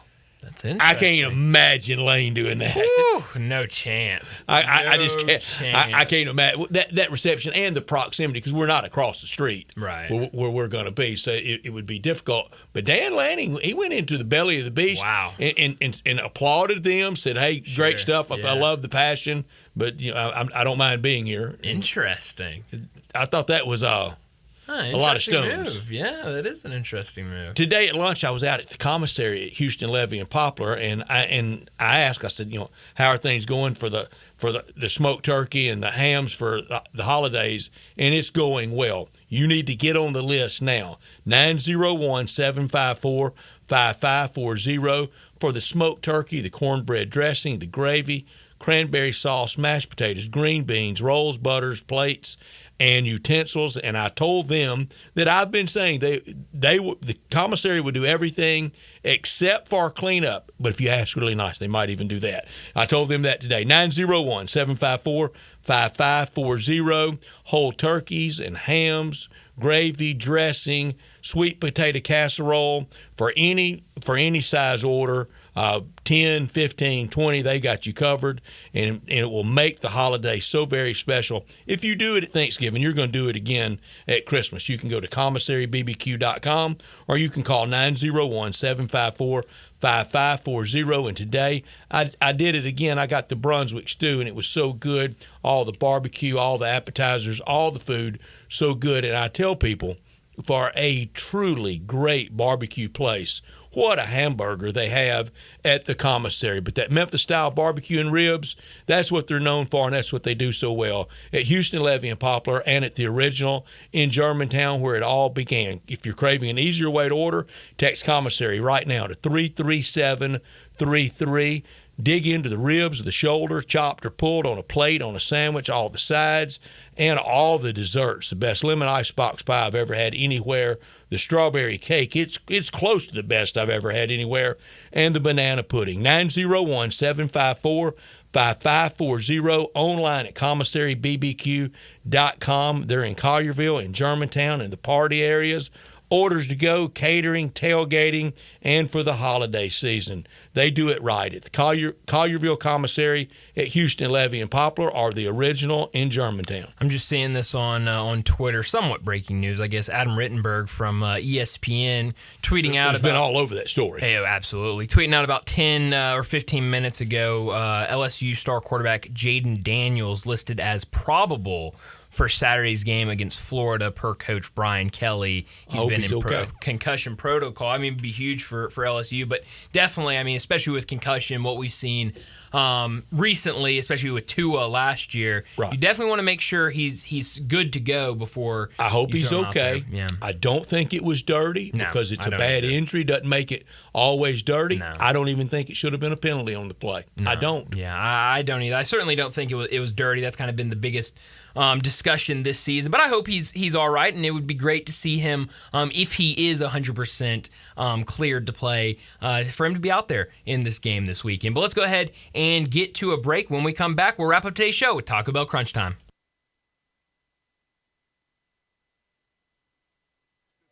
Anywhere with the Sports 56 app or at sports56whbq.com. But you can also watch us daily with live video of all of our shows on Twitter, Facebook, YouTube, and Twitch.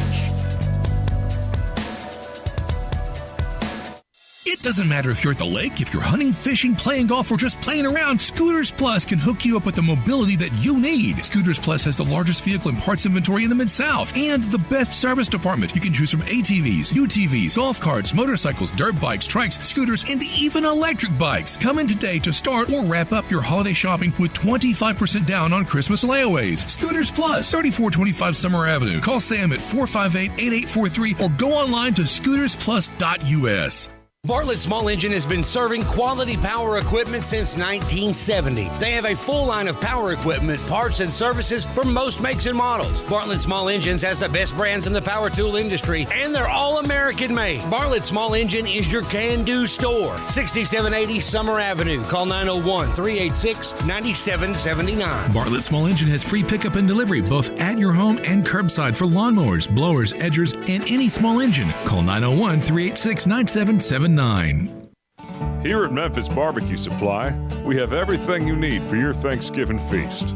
If you're smoking, deep frying, or putting that turkey in the oven, we got over 20 different turkey injections and brines to keep your meat juicy and moist, with brine bags and buckets, and 308 different rubs and sauces to choose from. If you're in need of fuel, Memphis Barbecue Supply carries 9 different types of wood chip, chunk, mini logs, and logs of wood, and over 4 tons of wood pellets in stock. And don't worry, we also carry thermometers, injectors, and all other sorts of gadgets that you might need to simplify your cook. And for any questions that you might have, our knowledgeable staff is always eager to help.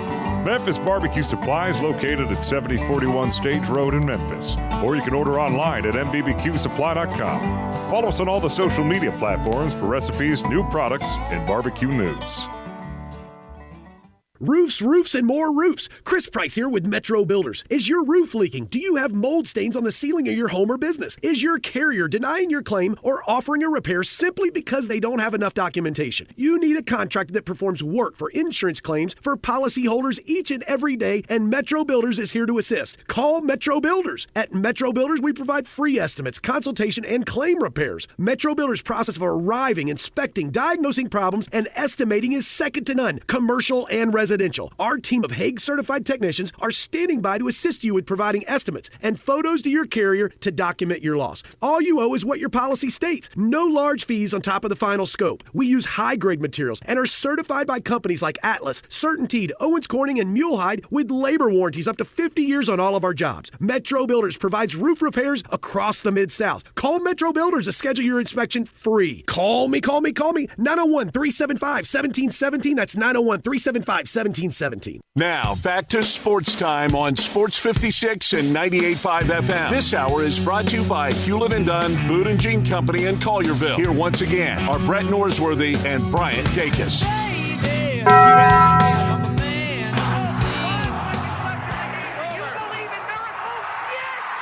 Go crazy, folks!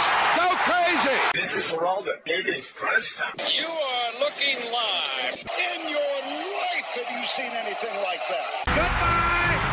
Hello, Haskins. It's obviously crunch time. Hammer, nail, coffin, this baby is over. The double steak grilled cheese burrito, so good. Double the steak with nacho cheese sauce, seasoned rice, red strips, sour cream, and the 3-cheese blend wrapped inside a warm flour tortilla, with even more 3-cheese blend grilled on the top.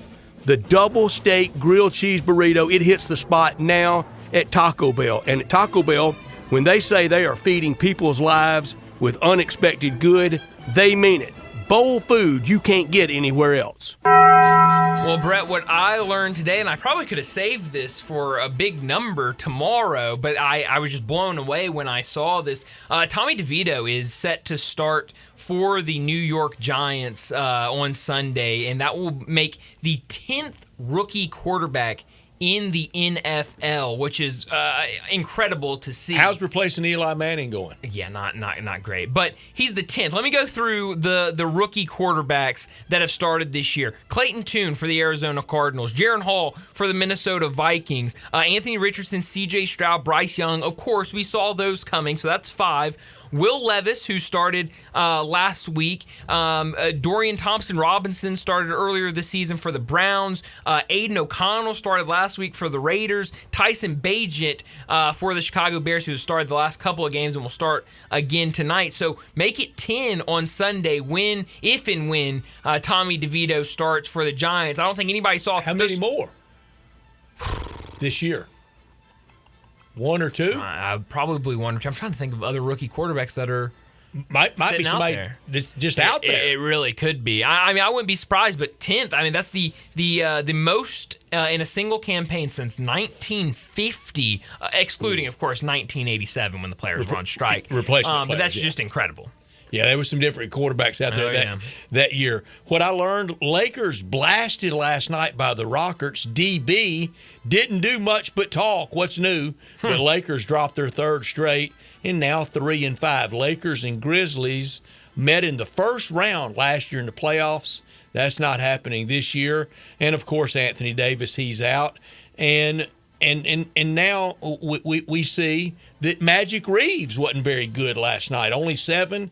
Kareem Hashimura, he had 24 in a 32-point loss. Yeah, it was an ugly game for the Lakers last night. I didn't really see that coming. What I could have done without, I saw this earlier. I think Jason Munn's retweeted it, and that's how it came on my time. I think quote tweeted it, actually. But this is from down at Louisiana Tech. This is from, I believe, their Rivals beat writer, or one of the writers, contributors down at Rivals for Louisiana Tech. But let me read this real quick. Credentials.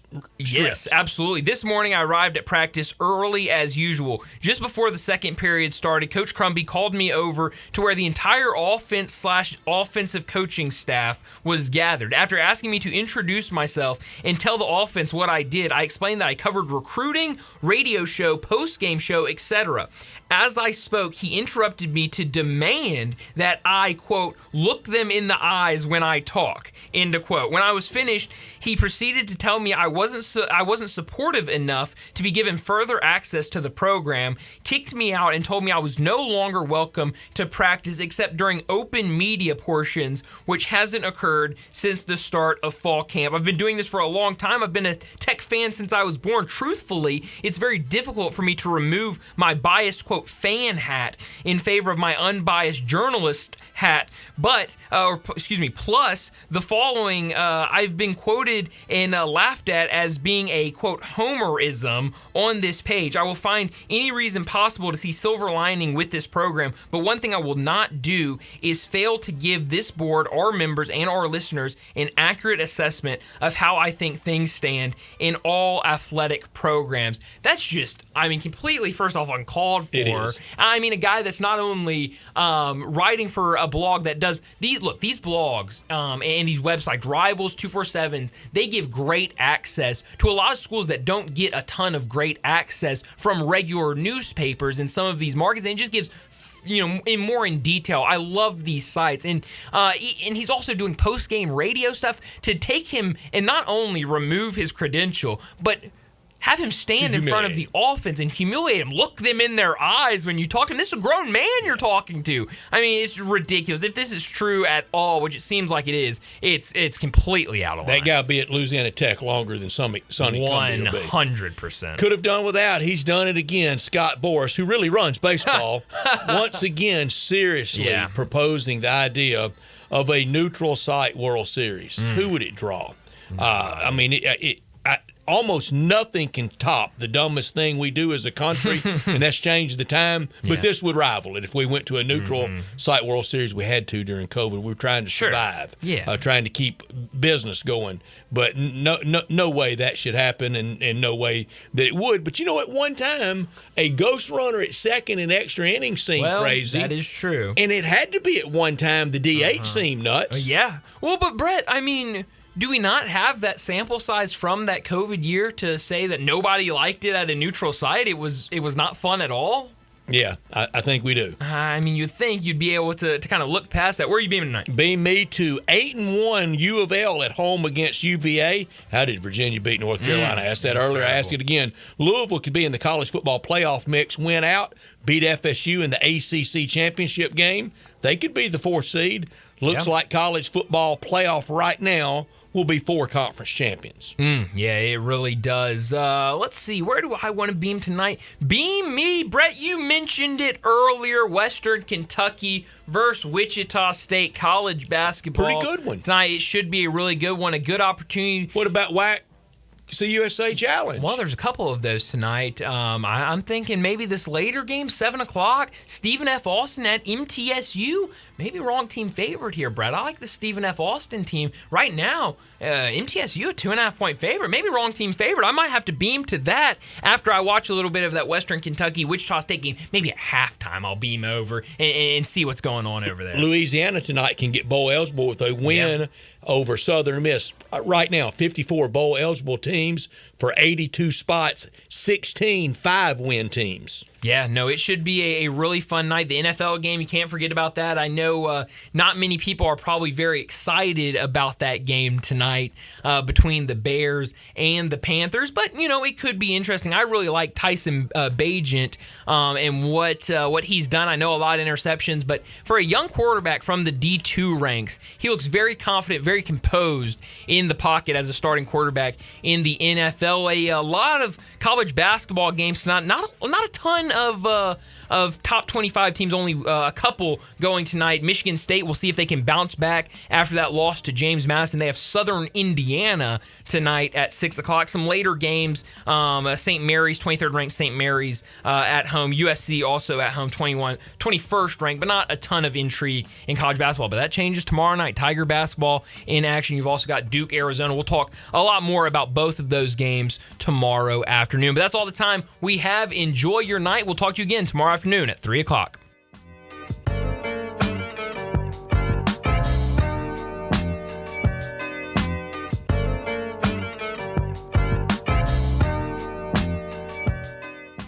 Wow, I feel good.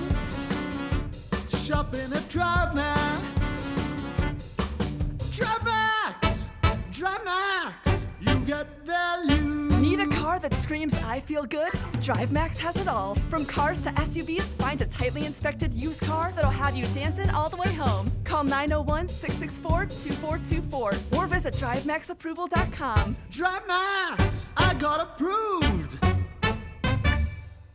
Genesis Diamond's first ever 3-day store-wide sale is this weekend. 3 days of mind-blowing savings, up to 35% off. Earrings, bracelets, bands, pendants, plus thousands of engagement rings, all on sale. Designer jewelry has been flown in from New York and California for this. Certified diamonds, lab-grown diamonds, and luxury pre-owned Rolexes are also included. Don't miss the biggest and best store-wide event all year. Save 20, 30, even 35%. This Friday, Saturday, and Sunday only. And only at Genesis Diamond. Poplar and Perkins Extended. See store for details.